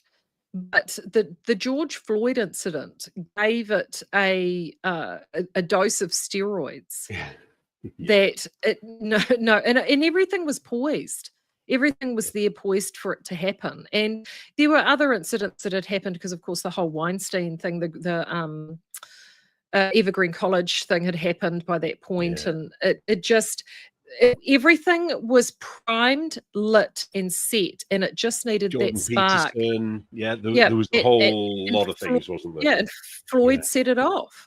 Floyd, it was what, and particularly at the background of the pandemic, and Floyd, and that was at the time of the lockdowns. Everybody is captured at home in front of screens. Everyone watched. Yeah, we all saw what they wanted us to see of that event. Fiery yet peaceful protests in Kenosha, Neil. Absolutely. We still say that, don't we? Mostly peaceful. Mm. Yeah, Wow. I did a lot of reading. A lot of reading. God, I read in 1 year, in that period of time. What did I read? I read, I think The Madness of Crowds had just dropped by Douglas Murray. So I read that. Yeah, Then off the back of that, I read The Strange Death of Europe. Tell you what, that was a prescient piece of literature. it was. Yeah. Very prescient. What else did I read? I had Sads, The Parasitic Mind came out at about that time. 12 Rules for Life, which was massive, by Jordan Peterson. I read that as well. Yeah. I read White Fragility by Robin DiAngelo. These 9 hours of my life I will never get back now. Well, what did I buy that one? No, I didn't. I think I downloaded it for free. I managed to find some because I thought I'm not paying money for this piece of trash, and I've never read it still because I read like a basic abridged version of it, so I didn't have to read it in the end. It is essentially, it is essentially a affluent upper class white woman whinging for 9 hours that she's actually a racist and she's trying to blame everybody else for it. So if anyone hasn't read it, that's pretty much what it's about. Yeah, and it's not very well. It's appallingly written. Yeah, it's not, and also the sources. Are the reference thing, yeah. I didn't realize that at the time, but So I did a lot of reading at that period of time. Oh, yeah. I think for everyone that wasn't sort of embroiled in all the nonsense that year and probably the year after is probably life-changing for most of us, isn't it? Because we all were doing different things. Like I got embroiled in the Q thing. Now, I will say that the Q thing, QAnon as they would call it, but I would say Q. I still don't know what it is. Yeah. Oh, you don't? Well, that saved my sanity, believe it or not, during COVID, because it was something I looked forward to. It was like a TV show for me. It was like, because I didn't know whether it was real or not, but I was like, oh, what's Q going to say next? And then you read it and then you go down the deep dive into all the, Epstein Island and all the other conspiracy theories and stuff like that. I mean, whether it was real, probably not. What it all was, no idea. But that stopped me watching mainstream news. And that is what saved me, I think. Because otherwise, everybody else that I knew that was watching mainstream news were just completely sucked into it. Yeah. It's when the pandemic, and this is having now come into media again, the pandemic allowed and took it destroyed our media organizations because they went from, I mean, they were a bit dubious prior to that anyway in some cases, but there were still reputable outlets out there doing good work, but all of them became completely captured propaganda machines during in the Western Hemisphere. Only tonight I watched a video and it was about the guy in Liverpool that drove through the crowd. And what was really interesting about what this person said was that we've now entered an era where when anything is announced on the media or by the police or by the government, nobody believes it. So you have to, everybody immediately thinks there's something not truthful about what they're saying. And you kind of think, well, you deserve that. Yeah. You deserve that now because of the lies that you did tell, because with that case, everybody was like, oh, what is he this? Is he that? And when they were telling everyone he was a 53-year-old white man, everybody was saying, oh, no, he's not, he won't be, he'll be this, he'll be that, sorry, go on. No, you're right. And it's as we're getting further and further away from the scene of the crime, it's interesting to look at this. And I have to admit, I'm looking at it now very much from a philosophical and educational standpoint. Like like for me, do I want to relive those 5 years ever again? Hell no. But the person that I am right now is a stronger version than I've ever been. So I can't, and we've, as you said, like the people we've met, we've developed some friendships, we've got some networks, and there is always a silver lining with a great number of these things. And I think that, and I look at like for me, I was really auditioning for my grand cancellation, which came in the form of the Unsafe Space podcast, which Maria Tuskin had done her big expose on. And that's how I discovered Carrie Smith, who I know you and Carrie, you've been on Carrie show and she on yours, and Carter Laren.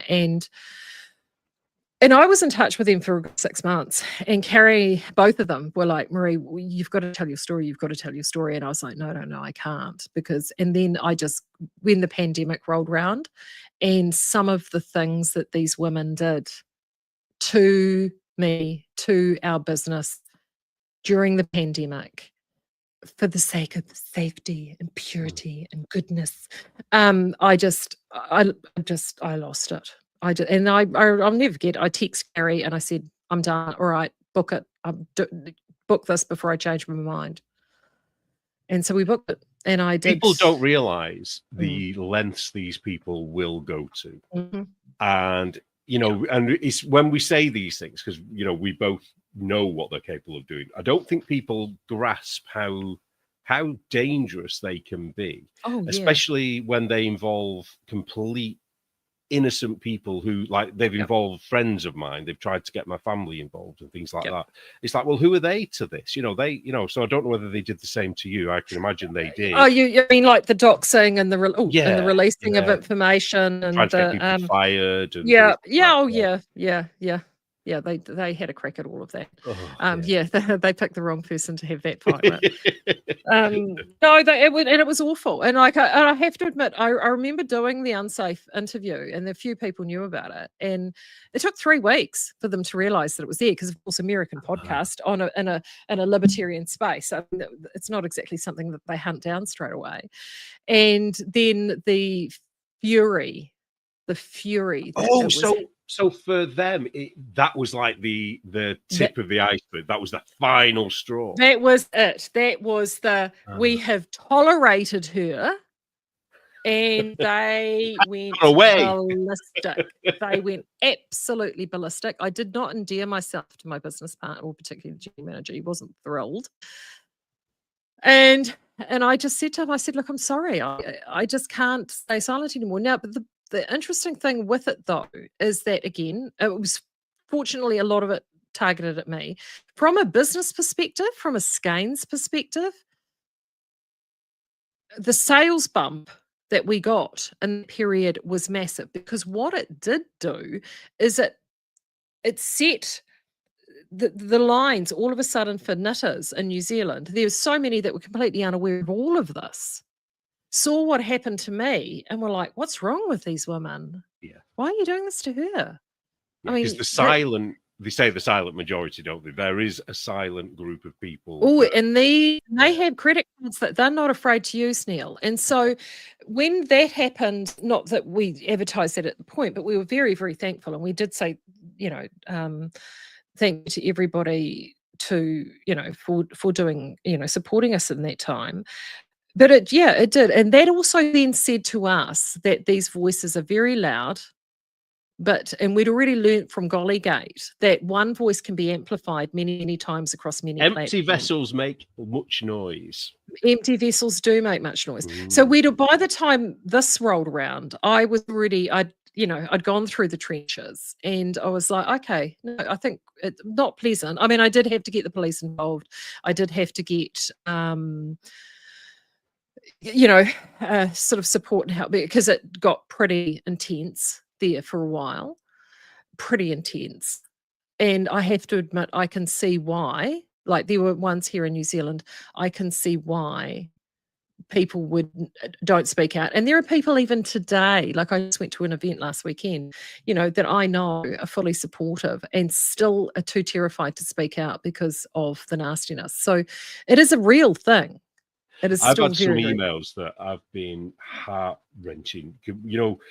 When I started Blocked, I was getting emails quite a lot at the beginning, people thanking me. And at the time, I was like, for what? I'm just being, a British gobshite saying what I want to say, And it's like, no, it actually meant something to people. Yeah. And I was really bowled over by that. It's like, I can't believe, just somebody making a stand means so much to other people. So you take your stand. Because I know from that's when I started buying from Skeins. from the UK. You know, I would have paid. I didn't know at the time what a great deal it was to buy from Skeins. I do now, but at the time I was like, I'll just have to swallow this shipping fee, whatever it is. It turns out it's great. You know, it was a great deal anyway. But yeah, it was just because of that.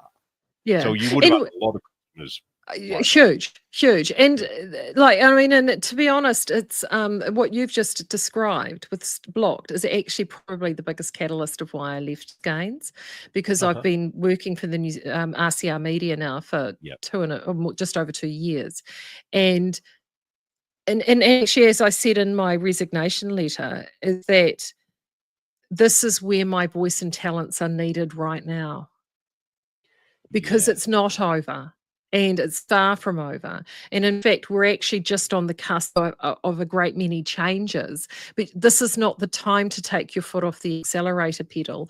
We need to actually keep chipping away at this sort of stuff. So that's, and I just couldn't do both. And we're going to lead into the reason why in a minute, because I just was getting to a point that I was working insane hours and I needed something had to give. And Skeins is in great hands. I mean, the team that run it there are the most incredible group of women. They're amazing. And I knew that if I were to leave, other than the fact that people miss the crazy Maree and personality and stuff, once they got used to that vacuum of me not being there, but if they wanted that touch of me, they could have it with Mid-August Nights. That's why I created the Stable Society. That Skeins itself is still in great shape. Yeah, and what I love about the fact that you've chosen now to move on is that it's so obviously your decision. It hasn't been influenced by the idiots that have been trying to get them to get rid of you or whatever they would have been trying to do all them years, you know. But so you're no longer doing the Skeins diaries, are you? Yes. No, because it's but I've look at you. So go now immediately and subscribe to the Sable Society, which myself and Tabitha were chatting about this and saying because we love this stash acquired. Is it stash acquired beyond life expectancy? You know, because we have a huge stash each, and we think this is long overdue, and we're so chuffed somebody has done this because it's such a great idea. Well, so it was fun. Yeah, so it was funny, you know, like I'd left, I got really burnt out at the end of last year, and that's why. And it took me a year to make the decision to leave. Because as you can imagine, it's a big deal, a big deal. So it took me a year to make the decision, and I actually didn't formally finish until the 31st of March. A lot of people don't realise that I was actually behind the scenes. So I did that, and then I gave myself April to just chill, and also too in April. Oh, thanks, Therese. April is my big Mid-August Nights preparation month to get for registration. So I concentrated on that. And I was just seeing so many comments, you know, we miss you, Maree, we miss the videos, we miss the connection. And that connection started, actually, for those that don't know, is that I did for every single day bar one during the 6 weeks of lockdown here in New Zealand. Mother's Day was the day I had off, I did a thing called Quarantine Diaries.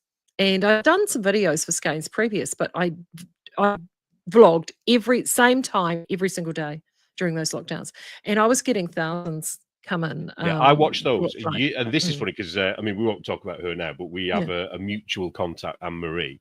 Anne-Marie Waters did a daily video thing at the same time, and I watched you, and I watched Anne-Marie, and who else? And there was one other, I can't remember who it was now, and all of you were doing a daily thing through quarantine. I'm not saying it was all at the same time, because I think but it was quite different. You know, like I talked about yarn and knitting in New Zealand and cooking and what's going on in the family, and of course my family were dreadful lockdown breakers. Why does that surprise me? No, so bad.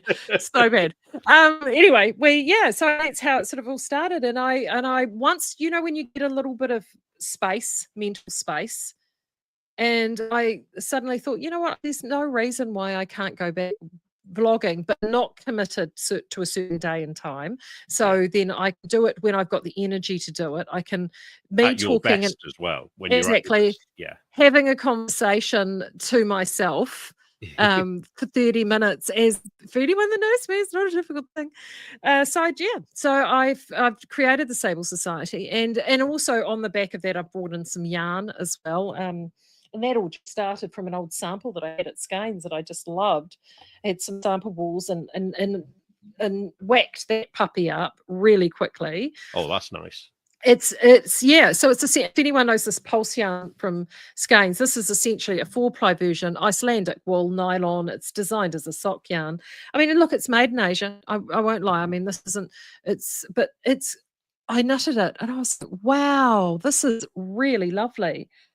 And so I reached out to the mill and I said, gosh, that stuff's great. And I could get it landed for a reasonable price, which means that I can sell it for a reasonable price.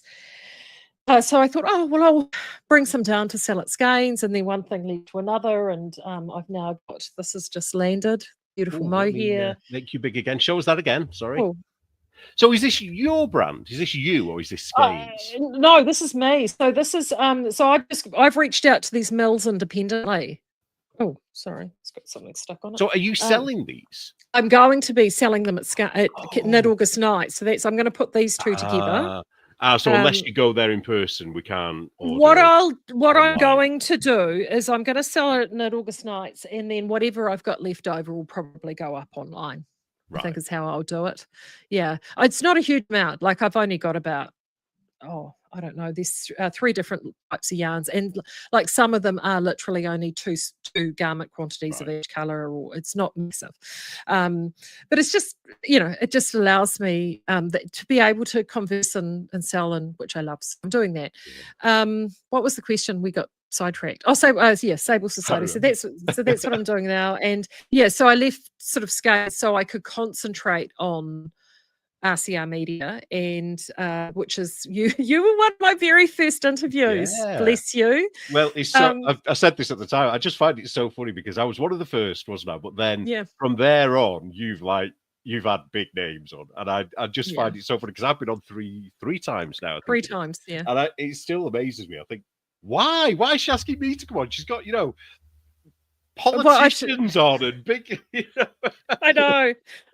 I've just been so blessed. I mean, I'm paid to have these conversations with these incredible people, and you're included in that. I mean, I work with an award-winning documentary maker who works with me, and I'm the co-host. I'm his wingwoman to a show that he does, and he's amazing. Like, he's just so incredible. Is he interviewed you and your husband?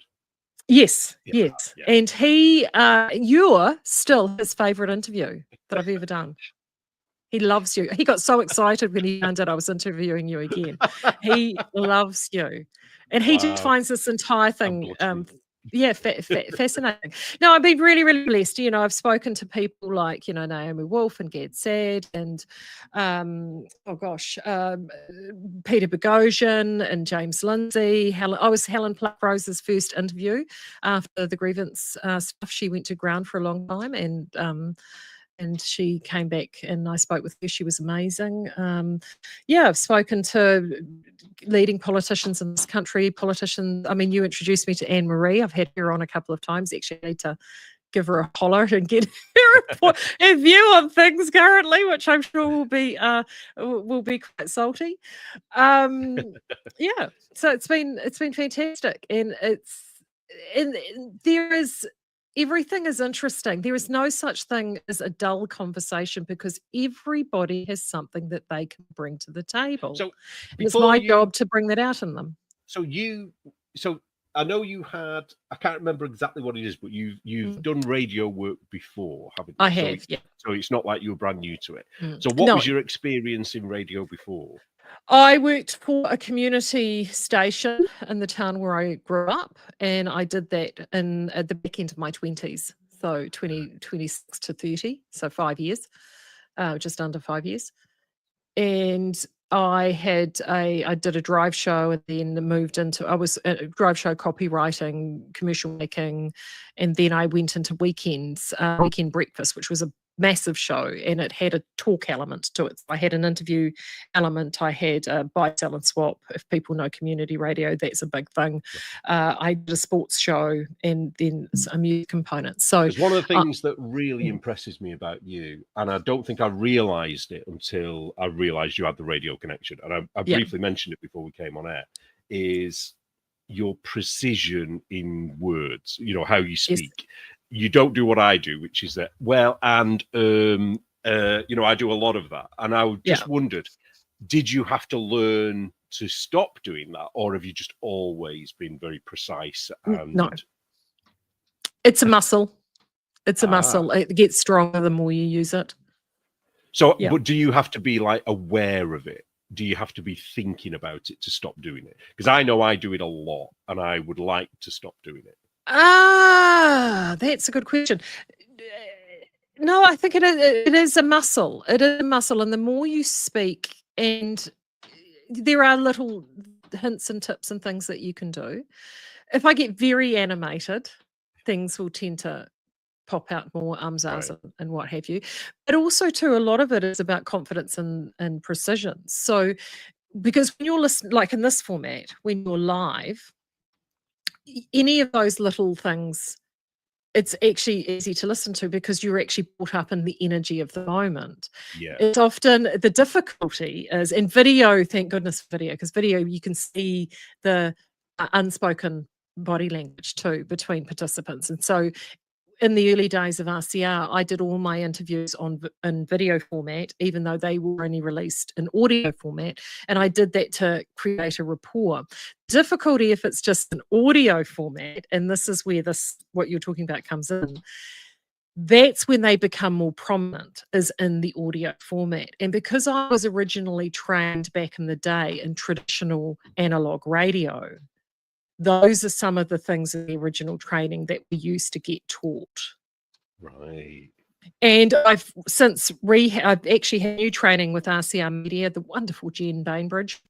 If you're a New Zealander, you may know her. She's been a newsreader, presenter, and high-profile radio personality here for years. She mandated out, like many of us.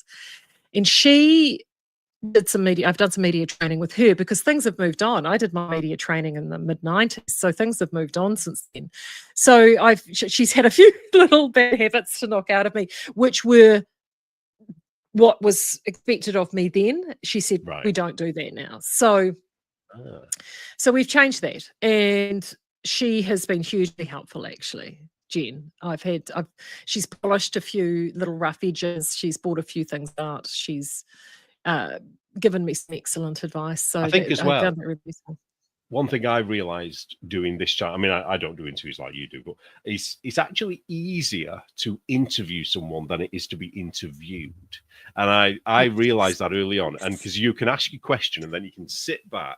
And if you've got a good guest, like you're a good guest, you will do all the work. You could just sit back and wait and think of a next question. You have that time, especially if you haven't prepared anything, because I very rarely prepare anything, which is bad. But so do you find the same thing?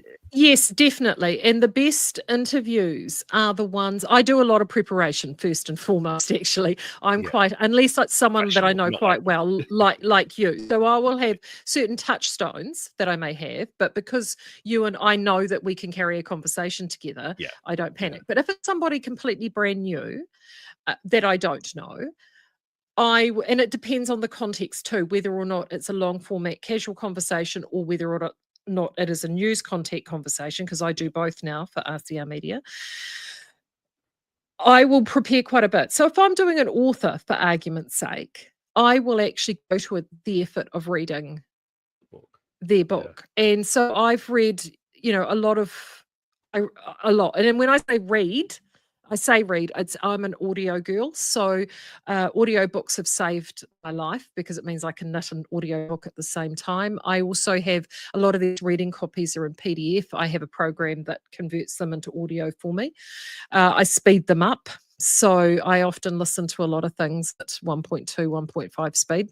Like on helium. So but you get used to it. Because this is a format that I'm comfortable with, I can churn through a lot of content, and from that I can create a It's about creating a framework of feeling and understanding of what a body of work is that they're trying to achieve. It's getting a sense of who they are. It's understanding why it is that they've written a book. And all I really need if I'm entering into a conversation is no more than 3 really solid questions. I often prepare more, but if I've got 3 really good open-ended questions that will head me off into 3 different pathways if things Are you stagnate. limited to about an hour? Is that your Yeah, time? hour max. Usually they like around 45 to 50 minutes is Right. the And magical it's time. hard, isn't it? It's hard to get Mm. anything into an hour when you, Yes. especially like, because we've been, not that I'm not rushing you at all, but we've been chatting an hour and a half already, and some of mine go on for 3 hours. Yes. Well, it's different though, because this is a long, It's more of a conversation, isn't it? Whereas, Really? and the difficulty actually, and you're dead right, because if I'm doing it, I'm wanting, there are certain elements that I want to draw out from an interview.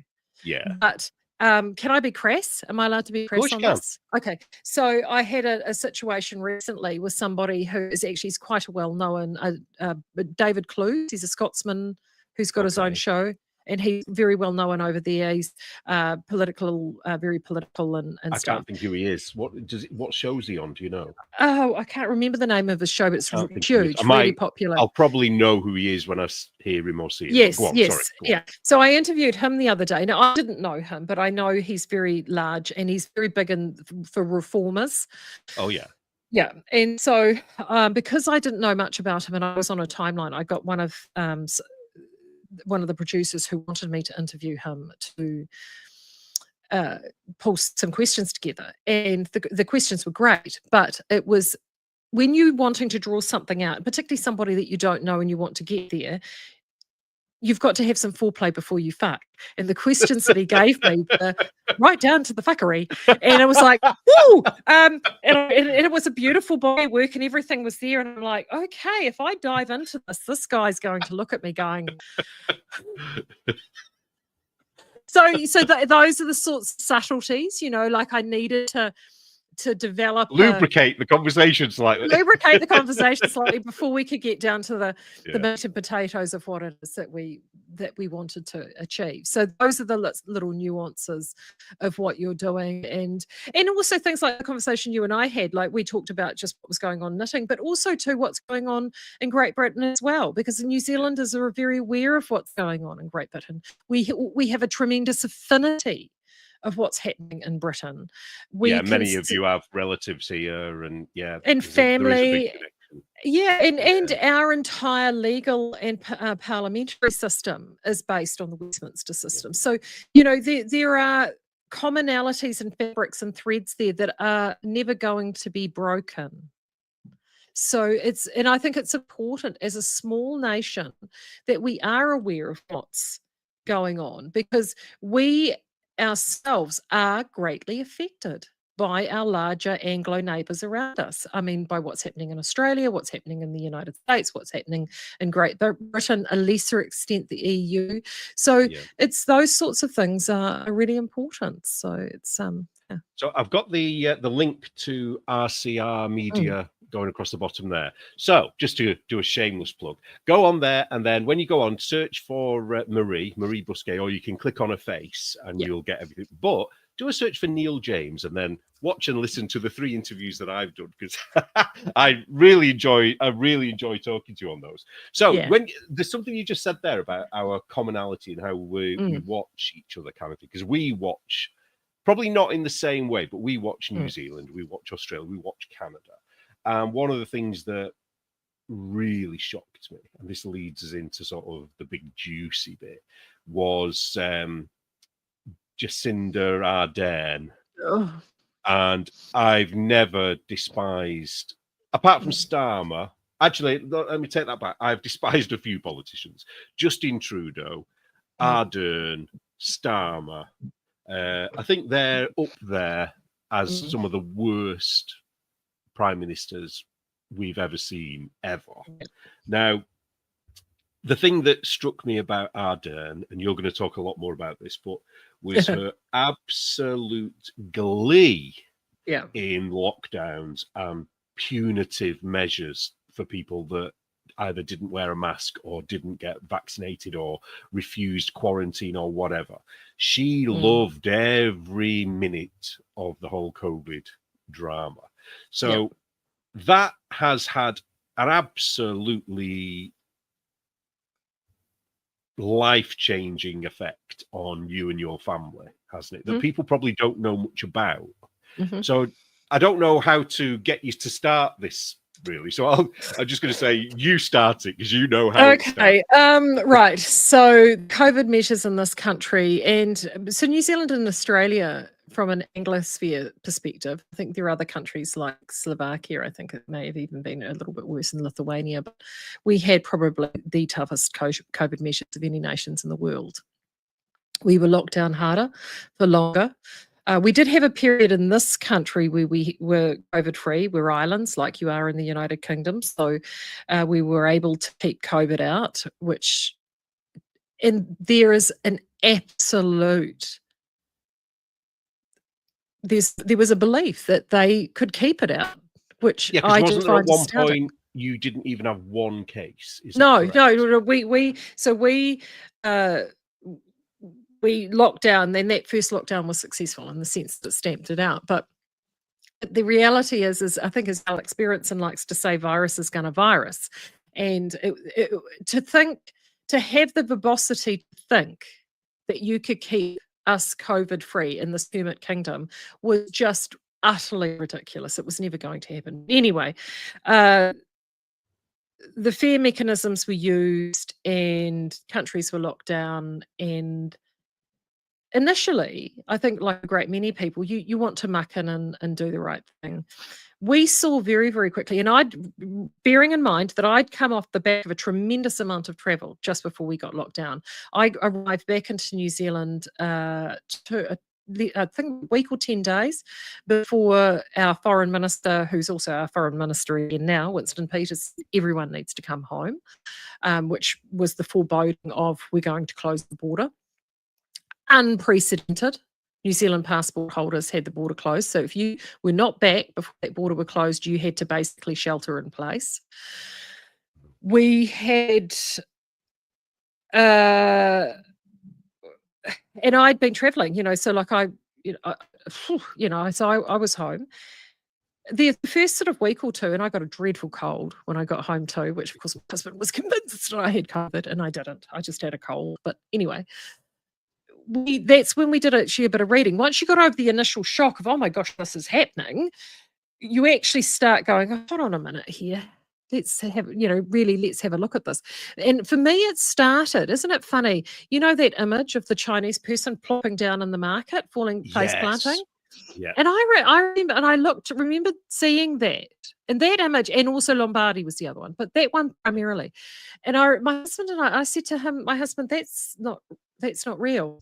Yeah. That's staged. And because it just was staged. And so anyhow, I thought, well, this is not right.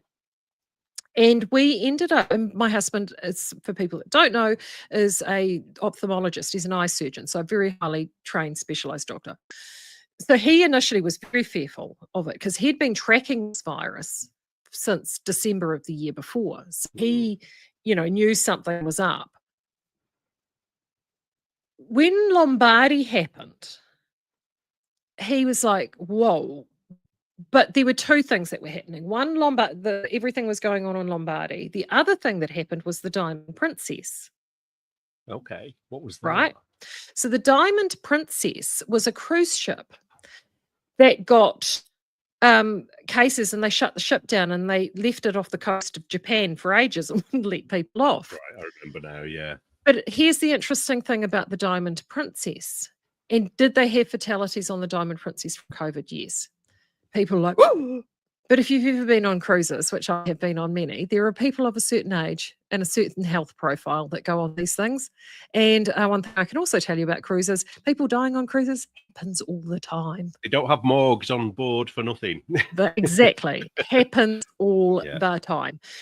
So the Diamond Princess was this perfect incubator for giving you a closed set of data, which it did. And that told my husband that, oh, this thing, well, hold on, they're showing the Lombardi stuff over here, but if that were true, what's happening over here should be much worse. So anyway, long story short, we very, very quickly realized that, they were over egging the pudding on the pandemic. And it was like, oh, okay, well, surely some wise heads are going to pop up and everyone will, after they've got over the initial fear and shock, they'll get their act together and things can resume back to normal. Well, of course, it never happened. And then we started seeing the cancellation of the most eminent medical specialists from around the world. Think Martin Kuldev from Harvard, think Jay Bhattacharya from Stanford, think Sanjita Gupta from Oxford, and I go on and on and on. So the top, Pierre Corey, the top intensivist in the United States, Peter McCullough, the most published doctor and epidemiologist in the US, summarily cancelled. And having all this biodistribution studies out of Japan, all of these things. And so my husband's sitting there thinking, this is insanity. I'm sitting there going, oh, this is cancellation 101. I have seen and lived Been this. Here, done that, yeah. got the t-shirt. Yeah. And I was seeing this live out writ large. And for me, it was like, okay, there's something going on here. For me, it always comes down to power and money. I know some people go down different. Look, for me, it always comes down to power and money, and the power being those within the World Economic Forum mold. Everyone you listed out before, I think, all had or either graduates or involved in the World Economic Forum. And then the other side of that is the power and the money. That's the power and the money, particularly with the pharmaceutical companies, because let's face it, let's not let good crisis go to waste. And that's what they did. I think they realized the genie had gotten out of the bottle on them, and they were like, okay, well, hold on, how do we monetize this? And that's what they did. And they destroyed careers, and billions were made off the back of this. So we so in this country we had basically the malignant narcissist moron known as Jacinda Ardern. And I'm laughing, but it isn't funny. It's only not because of the way you're describing it. She's absolutely toxic, isn't she? Totally toxic. Yeah. Sorry. And I'll be brutally honest with you. Some people say, oh, she's just so clever. No, she's not clever. As far as I'm concerned, she's as dumb as a sack full of hammers. But she was manipulated, and she liked the power. She loved it. And also they all had there must have been a bit of camaraderie between these leaders, because they were all singing from the same hymn sheet, and nobody was questioning anything, were they? I'm sorry, here in Justin Trudeau, I mean, they were basically brother and sister from another mother. I mean, they were, because I mean, he was beautiful and as dumb as a sack full of hammers. So it was a big boys and girls club, and none of us were in it. And the one thing that was different here was the veracity of the mandates that were done here. Yeah. And by the time, so they'd maintained from a vaccination standpoint that there would never be mandates, no mandates, we're not going to do mandates. Wide sweeping mandates. They'd done a few tiny little targeted ones, no wide sweeping mandates. Less than 10 days after both her and Christopher Hipkins, who then became Prime Minister, announced again in public there was going to be no mandates, they announced sweeping mandates across many professions and then extended those mandates, and that included medical. And we'd already made the decision that we didn't want to take the vaccine. We were already seeing and hearing anecdotally of vaccine injuries and death. We were gravely concerned, and we were seeing that within my own family. My father had got myopericarditis, and then I mean, it was bad. His sister had a heart attack, another one had a stroke, all within direct proximity of vaccination. So it was we were not keen, and we didn't see the point. So can I just, as a medical professional, so did your husband get a letter to say he had to be vaccinated, or how was it communicated to him? Well, to the entire country on the news. Ah, right, okay. So was everybody mandated to have the vaccine, or By the time the vaccine passport system, which came out hand in hand, 80% of New Zealanders fell into a mandate of one form or another if you Wow. wanted to keep your employment. Holy crap. 80%. What's your level of unemployment in New Zealand? About 5.5 currently. So we're talking only 15% of jobs then. And Yeah. well, that's not even including retirees, is it? I don't know what Yeah. so Yeah. So it was wide sweeping and fast. That announcement was made on the 26th of October, and you were expected to be vaccinated by the 15th of November. And then they realized that that actually wasn't enough time, and they bumped the date out. I think it was the 7th or 8th of December. Might have been 9th of December. So it wasn't a lot of time to make a decision, because and part of the reason I think they made a decision on medical especially was that there was the earlier doctors, the Boy Scouts, the head boys and girls of the medical, we're medical and we're good people, and yes, this is really important, and we now are the most important people in the country, and so this is important, we have to do this, it's really important, you must do it, it's a team of 5 million, it's really important that you do it. Those ones, they were their first lines up getting it done. But they only represented about 25% of the medical workforce. The rest of them were starting to drag their heels, and a lot of staff were kind of like, "Well, I really don't need this. I really don't need it." And it was the pressure of mandates and that horizontal policing that went on via the medical councils, where you couldn't. Essentially, the government issued orders by the medical councils and the Ministry of Health of this is what you had to do, this is what you had to say, this is how you had to say it. And if you deviated from this prescription, you could lose your license. Wow.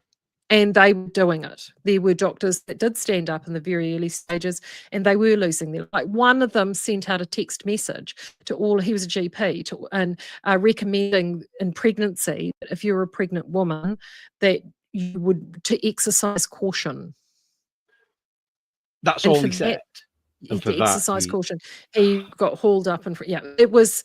Yeah, so we made so my husband, we made the decision that we wouldn't get vaccinated, and then the next thing that we did was we then had to figure out, well, how do we maintain our practice, because we have socialized medicine in New Zealand. So for the Americans here, it's more like the British system than not. Yeah. But we also have a much stronger private here, I think, than what you do in the UK. So ours was a fully private. We had no government ties from an ophthalmic perspective.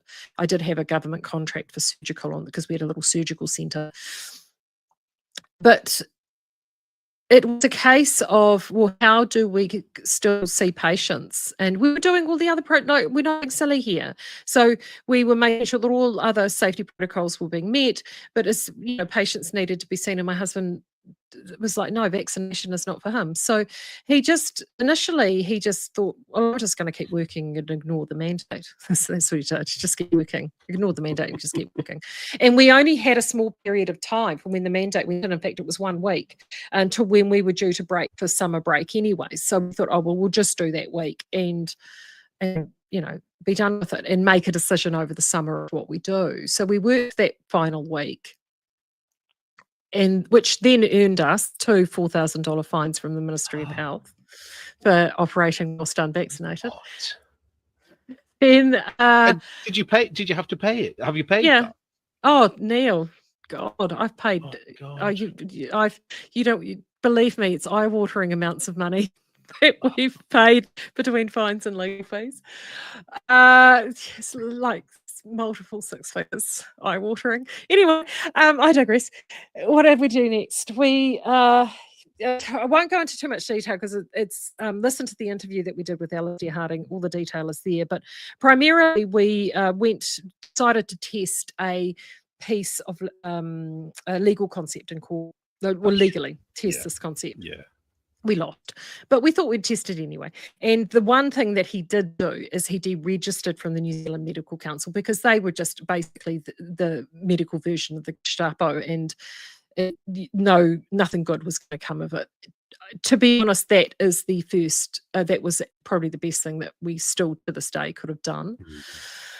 And but anyway, long story short, August of 22, my husband, we finally closed up shop. We just couldn't maintain staying in business because of just everything. The referrals had stopped, and we'd found ways to do everything, but it just became too tough. And the day that we closed everything up and came home and were like, no, we're done, a bailiff turned up on the door serving us with legal papers for him to go to court from the Ministry of Health. So it was like... From the government? From government. Mm. How close? When it's a bailiff, so is a bailiff just there to serve, or were they... serve. Right, so it wasn't to take your things at that point. No. So how close was Phil, your husband, to going to prison? Fortunately, what he was being charged with did not carry a prison sentence. He's the only person ever to be charged with this going through the courts as opposed to a tribunal. And the only reason he didn't go through tribunal is because he was no longer under the medical council, so they didn't hold that jurisdiction. So they had to put it through the courts. Now, if people are thinking, oh yes, but wouldn't he have been better to go under the tribunal? The answer to that is yes and no. The no part is that if you go under the tribunal, all costs from both sides are served by you, whoever they're bringing up. Whereas if you go through the courts, if the proceedings are brought by in our case the Ministry of Health, the government, all those costs are met by them, right, for their side of things. I mean, we obviously have to pay for our lawyers and what have you. So yeah. So that is, so there was no, initially actually, very, very initially, we thought there may have been prison attached to that, but it was very quickly, because no one had ever gone through courts for this thing, which was seeing patients and also performing surgical procedures on patients whilst not registered with a recognised medical body. To state why, because I noticed you did state this really well in that interview, why Phil still carried on with these patients, because the people say, well, why did he do that? But there are really good reasons why he did. Yeah, because he was multiple. One was he was the only ophthalmologist in Napier. Two, that public service was completely overwhelmed, and these patients and the other remaining private ophthalmologists in the other city were also very overwhelmed. So these patients would not necessarily be able to be seen. We had patients that were that wanted to stay, that didn't care, and they still wanted to be there. And also, didn't he join a was it a new medical group that was based? Yes, a base, and that was Maree Maori customary law. So that was what we were testing through the courts, is the validity of that. And so they had a court, they had a case going through the courts in parallel with us. So they were in the High Court, we were in the District Court. So that was part of the reason why we did go through the courts and plead not guilty, is because if they had won their case, our case would have been moot. So we had to sort of do that in tandem. But there's some really positive. I mean, the positive around that is both cases were lost, but it's now set precedent that there are those within the wokarati who would like to think that Māori customary law trumps everything, and that you can do anything in the name of Māori customary law. Well, we've now proven in statute in both cases you can't. So so they're not going to be as happy as they would think by what's happened to you and Phil there. So the effect of this is that Phil has stopped his medical profession. He had to go and work doing manual labor, didn't he, initially, just to make ends meet, because obviously your income was from that source was completely cut off, I'm assuming. It was. It was. Well, pretty much all of 2022 we didn't. What makes me laugh is that, that bit of paper, that where his knowledge and his experience isn't taken away by the fact that he's not on that register. That is the thing that kind of annoys me. It's like, you've got this guy who clearly must be decent at his job. I mean, I don't know. I've not been his patient, so I can't say. But in an area where you need this person to do this job, I take it there isn't anybody now. Is anybody doing that job? Well, they might have recruited now. In the city that's half an hour sort of down the road, yes, but not Nate. No. Right, so they've left an entire area Yeah. without Yeah. that Yep. service. So it's like, what good? What good did all of that serve anybody? None whatsoever. It didn't, did it? No. Because am I right in thinking that you had people who tried to get in on it? The complaints were made, and it was all about how they were upset or affected emotionally by There him. there was about 7 patients that that the ministry used that had obviously multiple visits and surgery to make up the body of the charges. The most heinous crime that they could level at my husband was he didn't wear his mask properly, and that they had their feelings hurt because even though we had signs up saying that we belong to this alternative Māori-based medical council, and he did not display his New Zealand Medical Council registration, because you have to display that in your practice. We took all of that down, and we had stuff saying, we accept anybody here regardless of vaccination status and all that sort of stuff. Their feelings were hurt that he didn't overtly say to him that he was unvaccinated. People suck, don't they? They're just Yeah. So, and that was it. Like, because every single one of those patients had a positive medical and/or surgical outcome. Every single. So none of them went blind. None of them were harmed in any way from all of them. that procedure. All of them had received a net positive benefit from a medical standpoint. It was their sensibilities, their feelings. Were they able to claim some kind of money from Phil, or were they just there because they just wanted to help the government get this conviction? Yeah, basically. There was really only one that was, I think, there for she was there for money. Ironically, she was actually a bad debtor.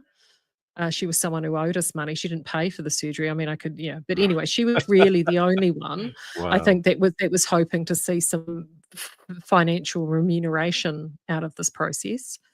And how long? Because I knew something was going on from when we spoke during one of the RCR interviews, not online, what we chatted about afterwards. This has been hanging over your heads for how long? Started in August of 22 and concluded finally in April of this year, last month. Wow. So is that 3 years? In fact, I paid the fines yesterday. So it's now concluded as of yesterday. Oh my God. Yeah. How did that feel? Bittersweet, actually, I imagine. Yeah, it felt quite liberating, actually. I had ring fenced the money for because we went to appeal on it. So I had ring fenced the money. So I had it sitting there. And then it was still, because of the appeal, it was delayed another 6 months. But no, it was nice to actually put the entire thing to bed and have the entire thing. It's done now. It's done. The fines are paid. And he can move on. I mean, he's now studying. He's doing a degree in computer science with an AI specialization. He's doing that actually out of the University of London, extramurally. So he's really enjoying that. It's challenging him, which is great, because, we've got too much going on up here not to be. I think it's really important as well to say, doing the job that he did beforehand, he had to have a level of academic ability and skill in that just academia. So he is lucky in that sense, isn't he? That he probably could have put his mind to anything, really. It's the more physical jobs at our age that would be the problem, wouldn't it? And he worked for a surveyor for 4 months, swinging a sledgehammer as a survey assistant. And it was just at a time because I was by that stage doing RCR. And was I doing RCR by then, or did I start the following year?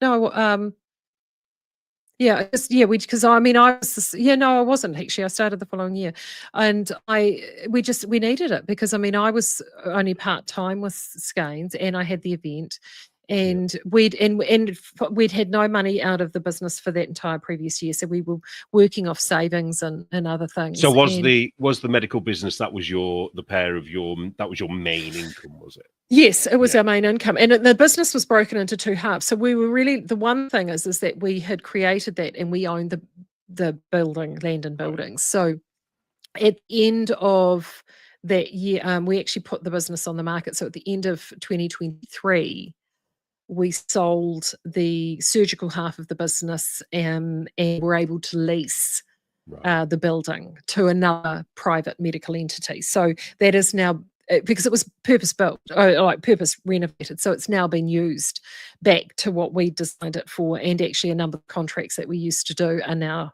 continuing in that space under another operator. So that's actually been really satisfying, and that took the financial pressure off. But there was a time from essentially all of 22 through to when that happened at the end of 23, where, you know, the only income that we had was, and the little bit that he did with the swinging the Pajamas. So it was tough, you know, and you've got legal fees on top of all of that, you know, because you're fighting a legal battle. So it was a bit of a crunchy time. But how are you able to bounce back from that though? Because I don't know whether I could. I think I would be so bitter.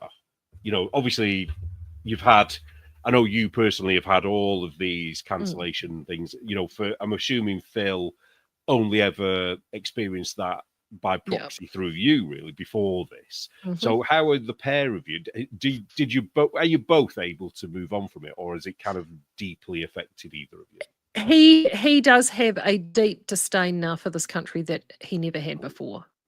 And I can't blame him for that. I can't blame him for that. The government, absolutely. And he's, you know, I mean, if he's seriously considering immigration. Right. So it's, you know, that's something that we are particularly looking at.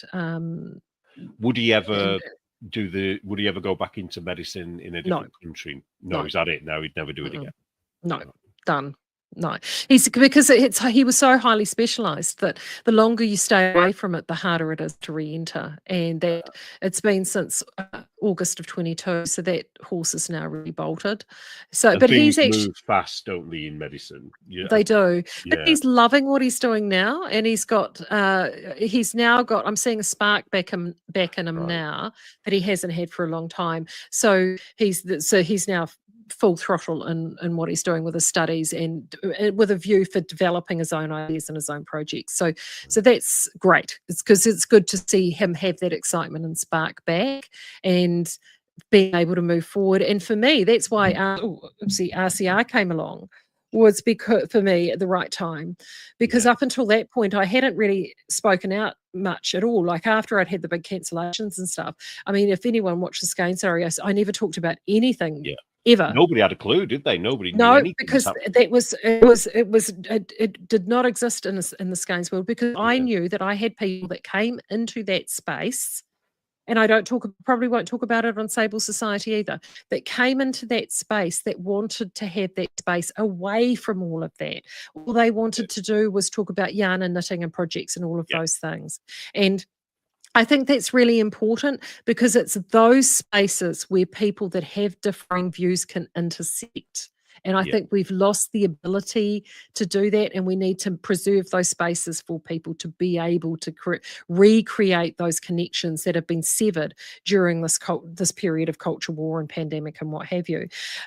Reality Check was great because it allows me now, and I said this in the letter when I resigned, is that this is something that I need to do because this is where my voice can be most potent for now. So I'm now actually able to probe and discuss issues and ideas and have discussions that legacy media aren't touching, that I think as a society we need to feel that these conversations are still alive, acknowledging that they're still happening, that people are having these over the cups of teas, the barlinas and the water coolers, the length and breadth of this country, the length and breadth of your country. And just because they're not being acknowledged by people at 6 o'clock on the news doesn't mean it's not happening. And I mean, we mentioned this once before, didn't we? But you can guarantee the stuff that's happening in New Zealand is going to be happening in your country if it isn't already happening already, Yeah. because they are all connected. You know, the Build Back Better thing, that's the thing I always keep coming back to. Yes. We all of our countries had that, and it's like, well, where did that come from?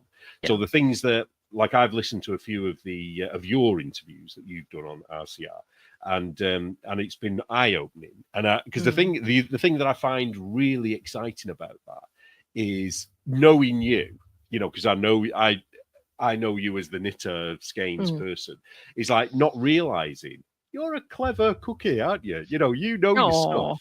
You know, you do. Like, I was thinking when I was listening to the interview with you and Phil, I was thinking, wow, if I was at a dinner party with them, I would feel really out of my depth. You know, they're definitely, you know, the pair of you are definitely, you know, clever people. And Phil, I mentioned this before, he's my hero at the moment, because I just think it's absolutely admirable what he did. And I wish I could say I would do the same in his position. But it kind of upsets me to think what you've both been through. Yeah. You know, because it's you can't, unless you're in it, I suppose you can't imagine it, because you can't have imagined what you were going to be put through. No, and when you didn't want to have an injection. And when we made this decision way back at the end of 21, I mean, we looked at all the worst case scenarios, and to be brutally honest with you, we didn't think it would go this far. Right. But you know that thought experiment. Would you tell Gestapo where Anne Frank was hiding? I now know I wouldn't be telling them where Anne Frank was hiding. So, and we did it for our kids. You know, we did it because we need to show them that sometimes you need to stand up for something. And has it cost us a lot, both financially and emotionally? Yes. But we've also gained a tremendous amount. And I think you need to come out, and when we're starting to do that now that all of this is put to bed, I know that we will look back on this period of time and go, you know what? Yeah, I'm glad I did that. I hope. Well, it is in the media, isn't it? It has been reported. So Phil and you have gone down in history. This is historical, you know, and in 200 years, when some, you know, people are going to be looking at the madness of what went on in the world during the pandemic, your names will probably be raised, you know. Is the thing in New Zealand, how many other people were put through what you and Phil were put through? That's a good question. In the way that we did it, ours was slightly different, but probably there is about are you bringing me a coffee? Here he is, the man himself is bringing me you coffee. Deserve one. Look, in the RCR cup and everything. Thank you, darling. He's looking like he's going to head for a bike ride. There's probably, in one form or another, there's about a few dozen. Right. And are you all connected? Have you all connected? There is a thing here called a wonderful organisation here called NZDSOS, which stands for New Zealand Doctors Speaking Up for Science, and Phil is a member of that, and a number of the trailblazers in this, like the doctor I mentioned before who texts his patients, they are the founders of that organisation, and they are still continuing to do a tremendous amount of good work in this country to keep message out there. We've got the biggest thing is I want to give an acknowledgement to a group called Voices for Freedom, VFF. Oh, yeah. And Voices for Freedom was created by three mums, one of which is the wonderful Libby Johnson from Truly Myrtle. Many of you will know Libby. Alia Bland from The Little Bee. She was if you're a crocheter, you'll potentially know her. So they, and a third woman, Claire Deeks, who's a lawyer.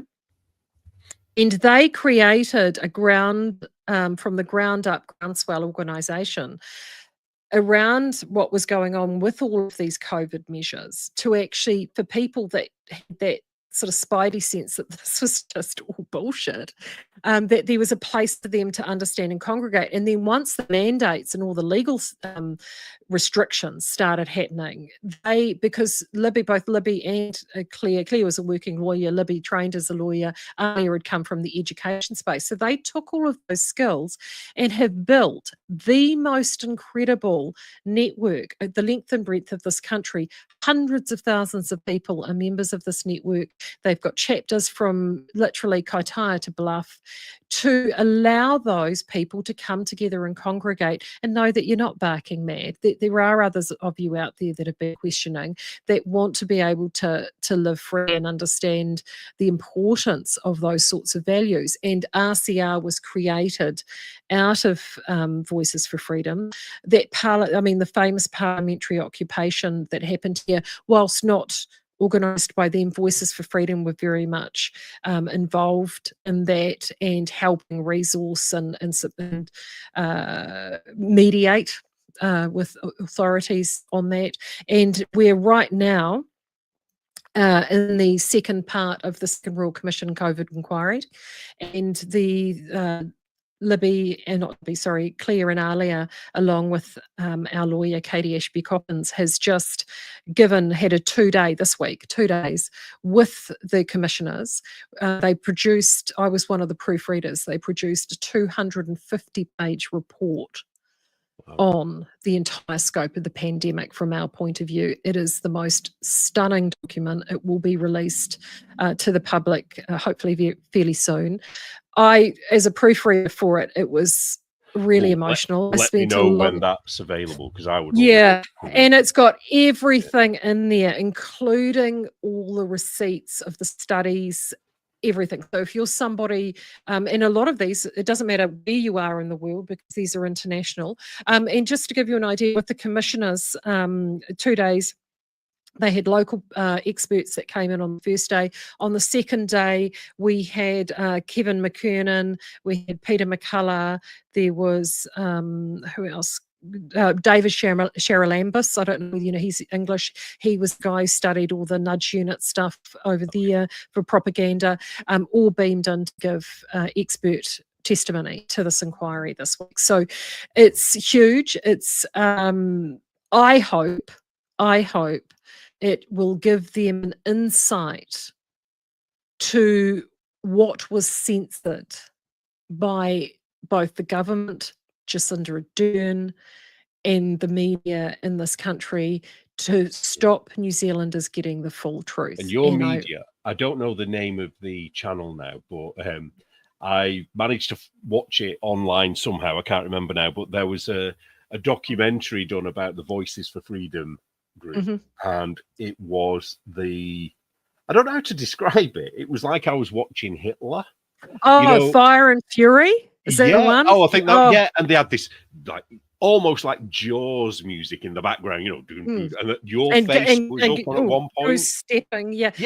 My image crops up on there as well. And the most awful scene in it was these children with blonde hair, and it's like Aryan, the Aryan master, and it's like, what the fuck is this? I know. Who was the channel? What was the name of the channel? It was called Stuff, which is our largest online digital news service, and they did it as a documentary series. That just won an award last year. Yeah, it was it won an award. It is just truly horrific.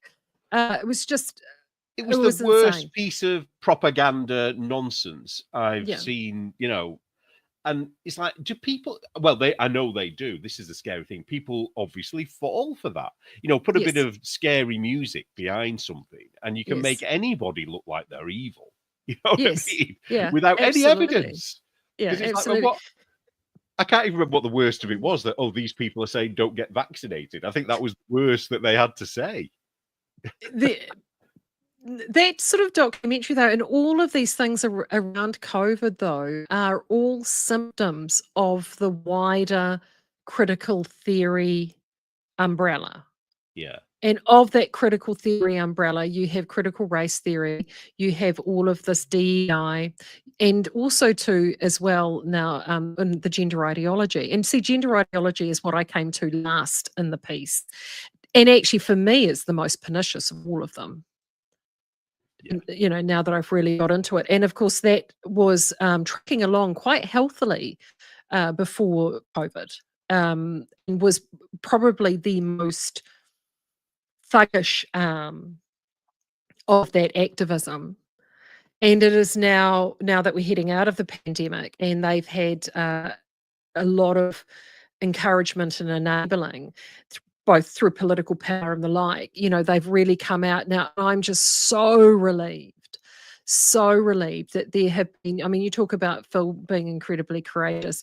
I'm seeing courageous women, particularly in the UK, who have come out, you know, those women from For Women Scotland in the UK Supreme Court decision. Oh my gosh. Helen Joyce, fucking martyr, fucking hero, fucking amazing. I'm sorry for the language, everybody. What she has done in just having that voice, and I've had the great privilege of interviewing her twice, and she's weary. When I spoke to her the second time, I said, gosh, Helen, don't you just wish you could be curling up with a cup of tea in a book? She was like, oh, I'm just so over, it's exhausting. But it's exhausting. It's so important, because it is exactly the how many fingers Winston moment in our lives. This is It's like, it's got a penis, but how many vaginas do you see? It's that kind of ridiculousness. And it's like, how do they have this madness? I just can't I just don't get it. But we've just had two sort of wins. Well, I say wins, they're not wins really, because they're fighting them like crazy. But we've had the one which was the, finally we have the, what was the word you used? You said it in the interview you did. Clarity, wasn't it? We finally have clarity on what a biological woman is. Well, Kira's got clarity. Yes, Kira, bless his little heart. Kira's found clarity. I mean, for all those millions of years. Yeah, he didn't have clarity. Gosh, he obviously missed sex ed at school, our Kia. But he's got clarity now, Neil. Here's clarity. But now the next thing, which I think is, I'm interested to see how this is going to pan out. But now any youth that wants to go down the gender changing thing, whatever, they have to be tested for autism or ADHD. And I can't wait to see what the results of that are, and whether they're going to bury those results, because I bet it's going to be something like 95% or more will come out positive for. I think it's I actually think the autism side of things, it'll probably be, I reckon, somewhere around a third. Oh, really? Yeah, I think it'll be about a third. But what I do think is that what they can't test for is the social contagion element of this. Yeah. And you can't discount the power of a social contagion, because let's face it, we've just all lived one of those for the last 5 years, people. Yeah. COVID and the pandemic is a social contagion. Now, I'm not saying think that women, sorry, I interrupted you there. If you think that women is an umbrella term for trans women, cis women, I hate that phrase, can't bear it, then you are a victim of that. You've been completely duped into that. And weaponized kindness. Jacinda Ardern was the absolute master of this. Weaponized kindness, and women are the most susceptible to weaponized kindness. And this is what they've gone and done. Just because you state a biological fact, that does not make you unkind. Facts aren't unkind in and of themselves. Suicidal empathy, Kazi Crafts is just the yes, exactly. Yeah, I'm huge on this. I'm absolutely huge on this, because this is where women have actually, we've become a victim of our own success. And the things that actually make us women, that make us special in terms of who we are, is the one thing that has been deployed against us in all of this. So, I think you're right. I think that diagnosis there is the social contagion element is huge. Young women now, I mean, the gender, non-binary gender ideology is essentially the anorexia nervosa or the bulimia of the 1990s that we're now seeing played out in the 2020s. And young women are just as much and just as vulnerable, if more vulnerable now than they were at that time. And I remember in that time, I mean, I was in my 20s then, but I remember there was a call at the height of those eating disorders at fashion magazines and wanting measures of how because that was that whole, I mean, you'll remember it, the whole Kate Moss heroin chic thing, Yeah. You remember all of that? And they, pointed to that as a cause for these girls with these eating disorders. Now, social media is now the new pariah in all of this. The reality of it is there'll always be something. Yeah. What is you can't hit a nail. You can't hit all these different nails because a new nail will always pop up. What you need to actually address is this. Yeah, if you think back through element of it. history, prior to the 1910s, 1920s, no woman would dare not wear a full-length skirt to her ankles. But obviously that was a social contagion then. I'm not saying it shouldn't have happened. That isn't what I'm saying. But the point is, then everybody was having their hair cut short and were able to wear trousers. So this kind of thing, it's a trend, isn't it? It starts as a trend. Yeah. And some are positive, some are negative, Yeah. some will stick around, some will die and fizzle out. Some will come back round again. But it's how many people will be affected along the way. And this is the whole thing with trans, right? I don't have an issue with an adult. If you're an adult, if you want to do you, boo. Yep. Putting on a dress and fake boobs or whatever it may be, or making surgical changes to you, it's going to make you feel better. Yeah. I don't care. I really don't care. If you're a man and you think that you're a woman, good, you can think whatever you want, darling. But as far as I'm concerned, I know you're a man, and that's not going to change. But doesn't mean that I don't care. I really, genuinely don't care. Castrating, mutilating, and medicalizing our children, and I really have a contempt for some of those parents that think that this is a good idea. Yeah. That's a different story. And don't you think it's weird that it's the women who, in the TERF, trans exclusionary radical feminist movement, it's the women who are being demonized. The men who, like me, don't think that you can change sex, or whatever, we're kind of being left alone. It's the women who are being attacked for it. So yes, because it's so strange. No, it's not strange, Neil. If you've spent time around women, and you've spent time, this is, I mean, the whole woke movement wouldn't be the entire woke movement without women. All of those highly educated, critical studies, gender studies, I mean, let's face it. These are women who've spent far too much time reading Judith Butler and the works of all of those dead, dirty French perverts. Yeah, Judith. Is it Judith Judith Stein? Butler. Was it Judith Butler? That's Judith Butler. Yeah. She's the one that first came up with the thing that being a woman is a construct, wasn't it? Yeah. Was it her that came up with that? Oh yeah, she's a piece of work. That one. If you've I tried reading one of her papers once. It's kind of a bit like looking. If you ever wanted a visual representation of diarrhea in the form of text on a page, just Judith Butler. Yeah. Well, there we go. That's a real incentive to go out and buy that book, isn't it? So. So the last question I'm going to ask you is how do you see yourself in the next 5 years? Because you've had a very eventful last 5 years. Yeah. How do I see it in the next 5 years? Big changes. The nest is starting to empty. So we've got one son who is away, and then the second son is in his last year and looking at heading to university next year. So from in a little over 6 months, the nest will be empty. So that actually is a real turning point for any family. Anyone here in that situation will know. And that, and actually, to be honest, having all of this stuff come to conclusions now.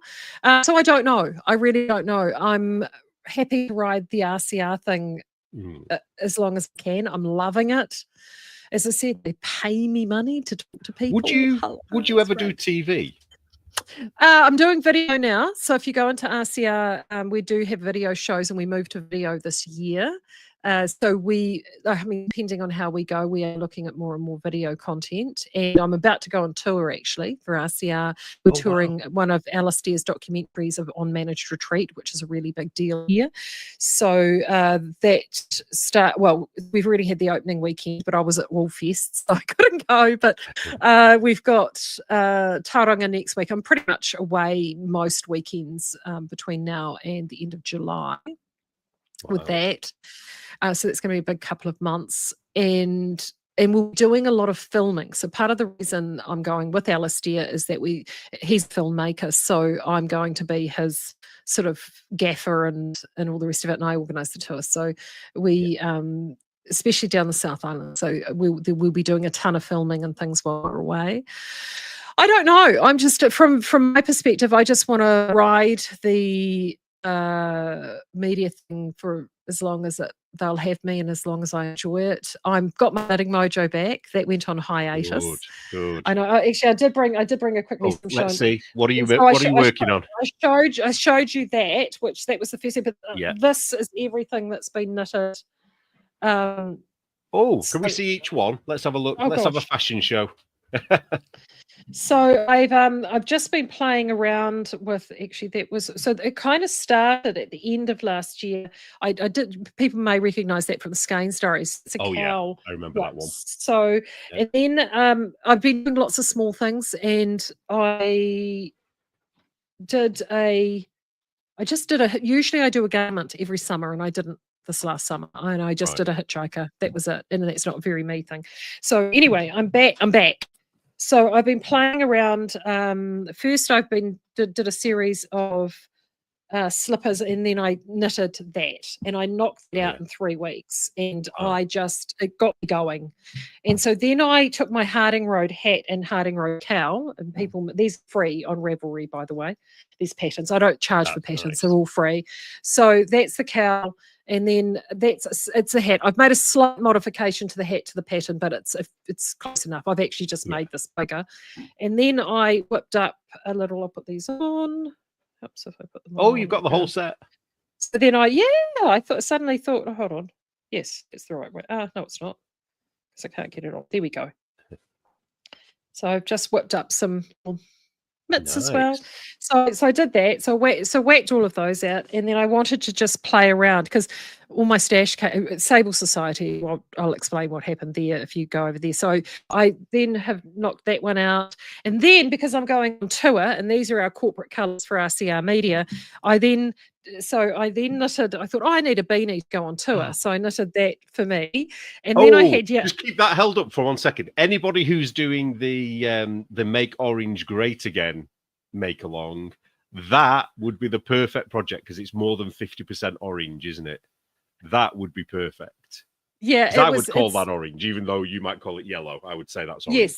Yes, it's quite a golden yellow, and there is actually a dark, orange in there as well. And that's it's because I love yellow and orange. And then I had some of that left over, so then as you can see, I ran out of the blue. I had to go to the dark. So is that the same pattern as the other hat? The first hat you showed. Yes, it looks so different, doesn't it? I know.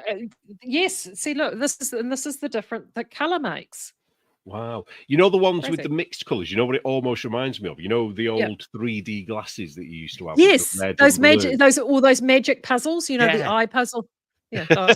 So I've been doing that, and I've got that's the mohair. So this is a project I started almost a year ago, and it was a vest. I did a vest for Knit August Nights. I always knit a garment for Knit August Nights.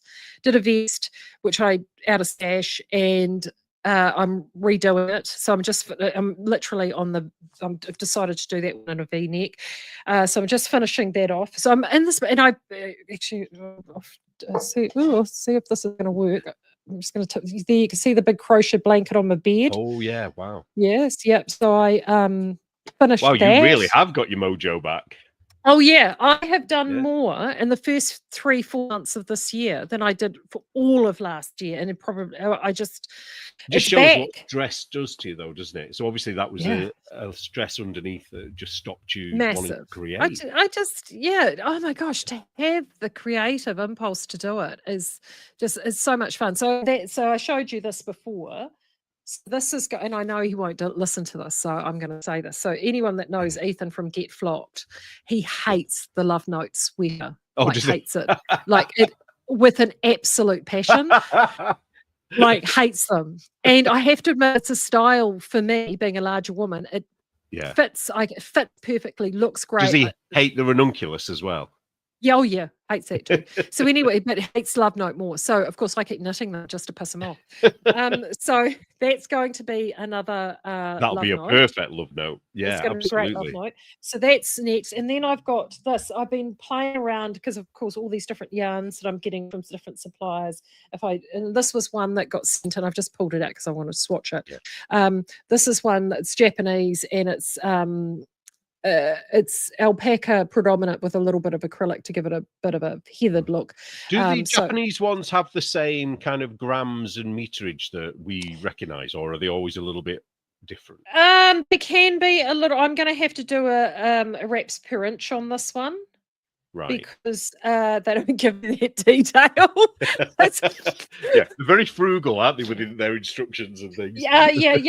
There is a bit of guesswork involved on that, so I am going to have to do a WPI on it just to get. I mean, look, to be brutally honest with you, I've got a pretty fair idea that this will be somewhere in the vicinity of about 70 or about 150 meters per 100 grams. Thereabouts, just based on the count and the experience. So I can work that out. But so I'm just going to swatch that, but I'm pretty certain I'll be able to. I've do a chica. I love chica. I've done a couple of chicas, but I'm all going to do it all in one color. And again, that's just a style that I know that I can wear with a whole bunch of stuff that I own, and it looks great. And it's a cool pattern, isn't it? Isn't it a free pattern as well? Is it free? No, it's a paid one, but I'm big on repetition. I'm not one of those people that will buy a pattern, only knit it once, and Field Cardigan by Camilla Vlad will be one of those, but I don't think I'll do another one of those again. But I will, if I like it, I'll do it. I mean, I've done like 4 love notes, maybe 5 love notes. I've done I can't tell you how many tin can knits, isn't it? Tin can knits. I've done 2 chicas. I've done 2 oatmeals. I've done 7 Miss Janes. Actually, I'm going to do another one of these. This is Rebel from Truly Myrtle. Love this. I love her designs, actually. I often watch her show, and she reminds me, well, not her, but her designs remind me a little bit of Petite Knits. You know, I think she's a bit more adventurous in terms of a colour and thing, but there's something very, very classic about what she's very classic, yes. So from that standpoint, but I think technically Libby is a much, much better knitter. Right. Yeah. Then no offense to Petite Knit, but in saying that though, some people there's a translation thing and a stylistic thing in terms of how people construct from stuff. Denmark or Norway or somewhere, isn't it? Denmark. One of the things that Libby has, and all Truly Myrtle designs have, is Libby has a really, really good understanding of the female body shape and form, and how things fit on the body, how fabrics are created, how things sit and fit, how, and so this one here is obviously a drop shoulder, but the way the sleeve has been constructed, so you've got sort of room and ease here, but you've actually got a flattering. She's the only designer that I've ever heard talking about the roundness of shoulders as you get older.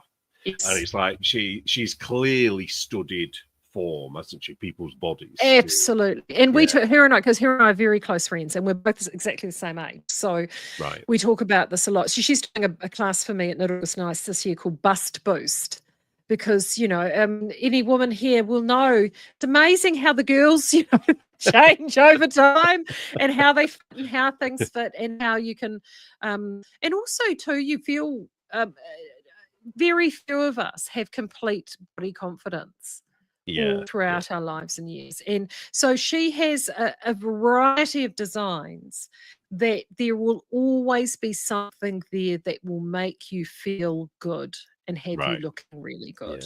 And her patterns are written well, but particularly the shoulders and the fit is a huge thing. So I have got a few of hers there, but I'm a shocking repetition person. I'll buy stuff and then I'll knit it again and again, or I will have an idea for what it is that I want in a wardrobe piece. And instead of diving into Ravelry and trying to find that pattern, I'll go to my key favorite people and see if they've got one. So like if I want something and Libby's got it, I'll get that pattern. But oh, that vest is a great example. I knew exactly what I wanted, knitted the gauge, did the measurements, drew it up, and just knitted it from scratch. Then I get what I want. That's how I feel about sweaters Yeah. for me, because as a man, I don't know who I was talking to about this.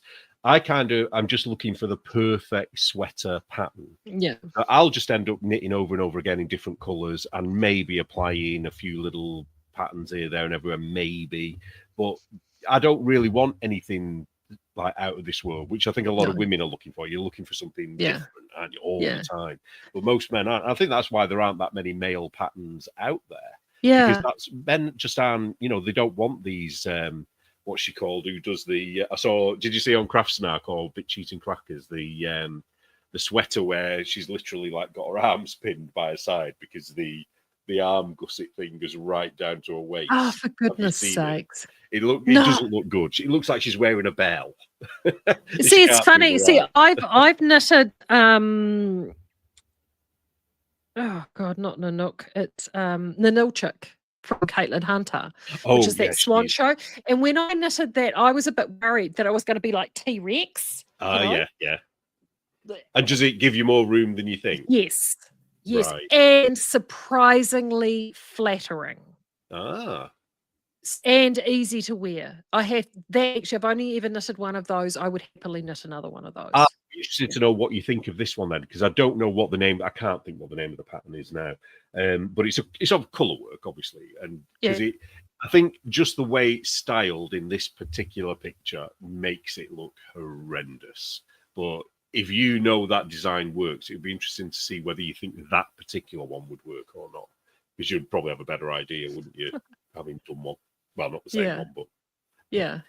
I just I did a masterclass for Wardrobe Toolbox, which is part of True Middle, and I talked about just going through and different things to finding your right fit, and particularly if you're bigger. Because I mean, I'm a bigger girl, and it's great now because when I started knitting again in earnest, I mean, size inclusivity. It's the one part that I'm quite happy about. That wasn't a thing. I mean, it wasn't a thing. So I had to develop the skills to grade up or get what I wanted. What does she cover in the Wardrobe Toolbox?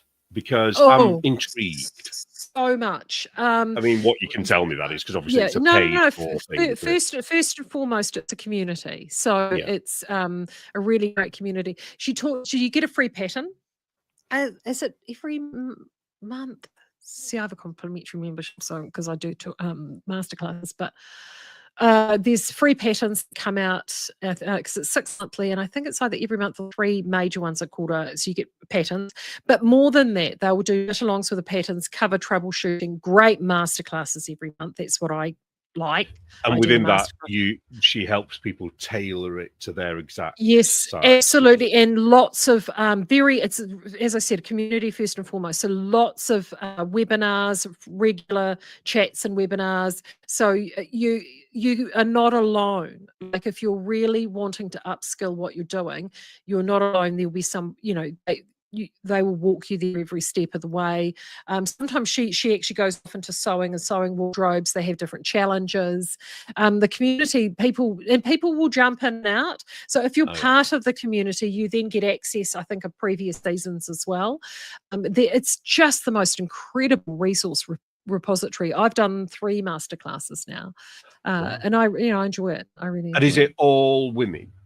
Or do men I don't. join as well? No, I think there've been men in there. Because does she do many men's patterns? I don't think I've noticed any men's. Only accessories. I've actually been banging on at her about doing a man's pattern. Bang on a bit more. Bang on a bit more. Because I definitely have a go. Ethan has just he's doing a collection at the moment actually of basics, men's basics. Oh yeah. And they're looking.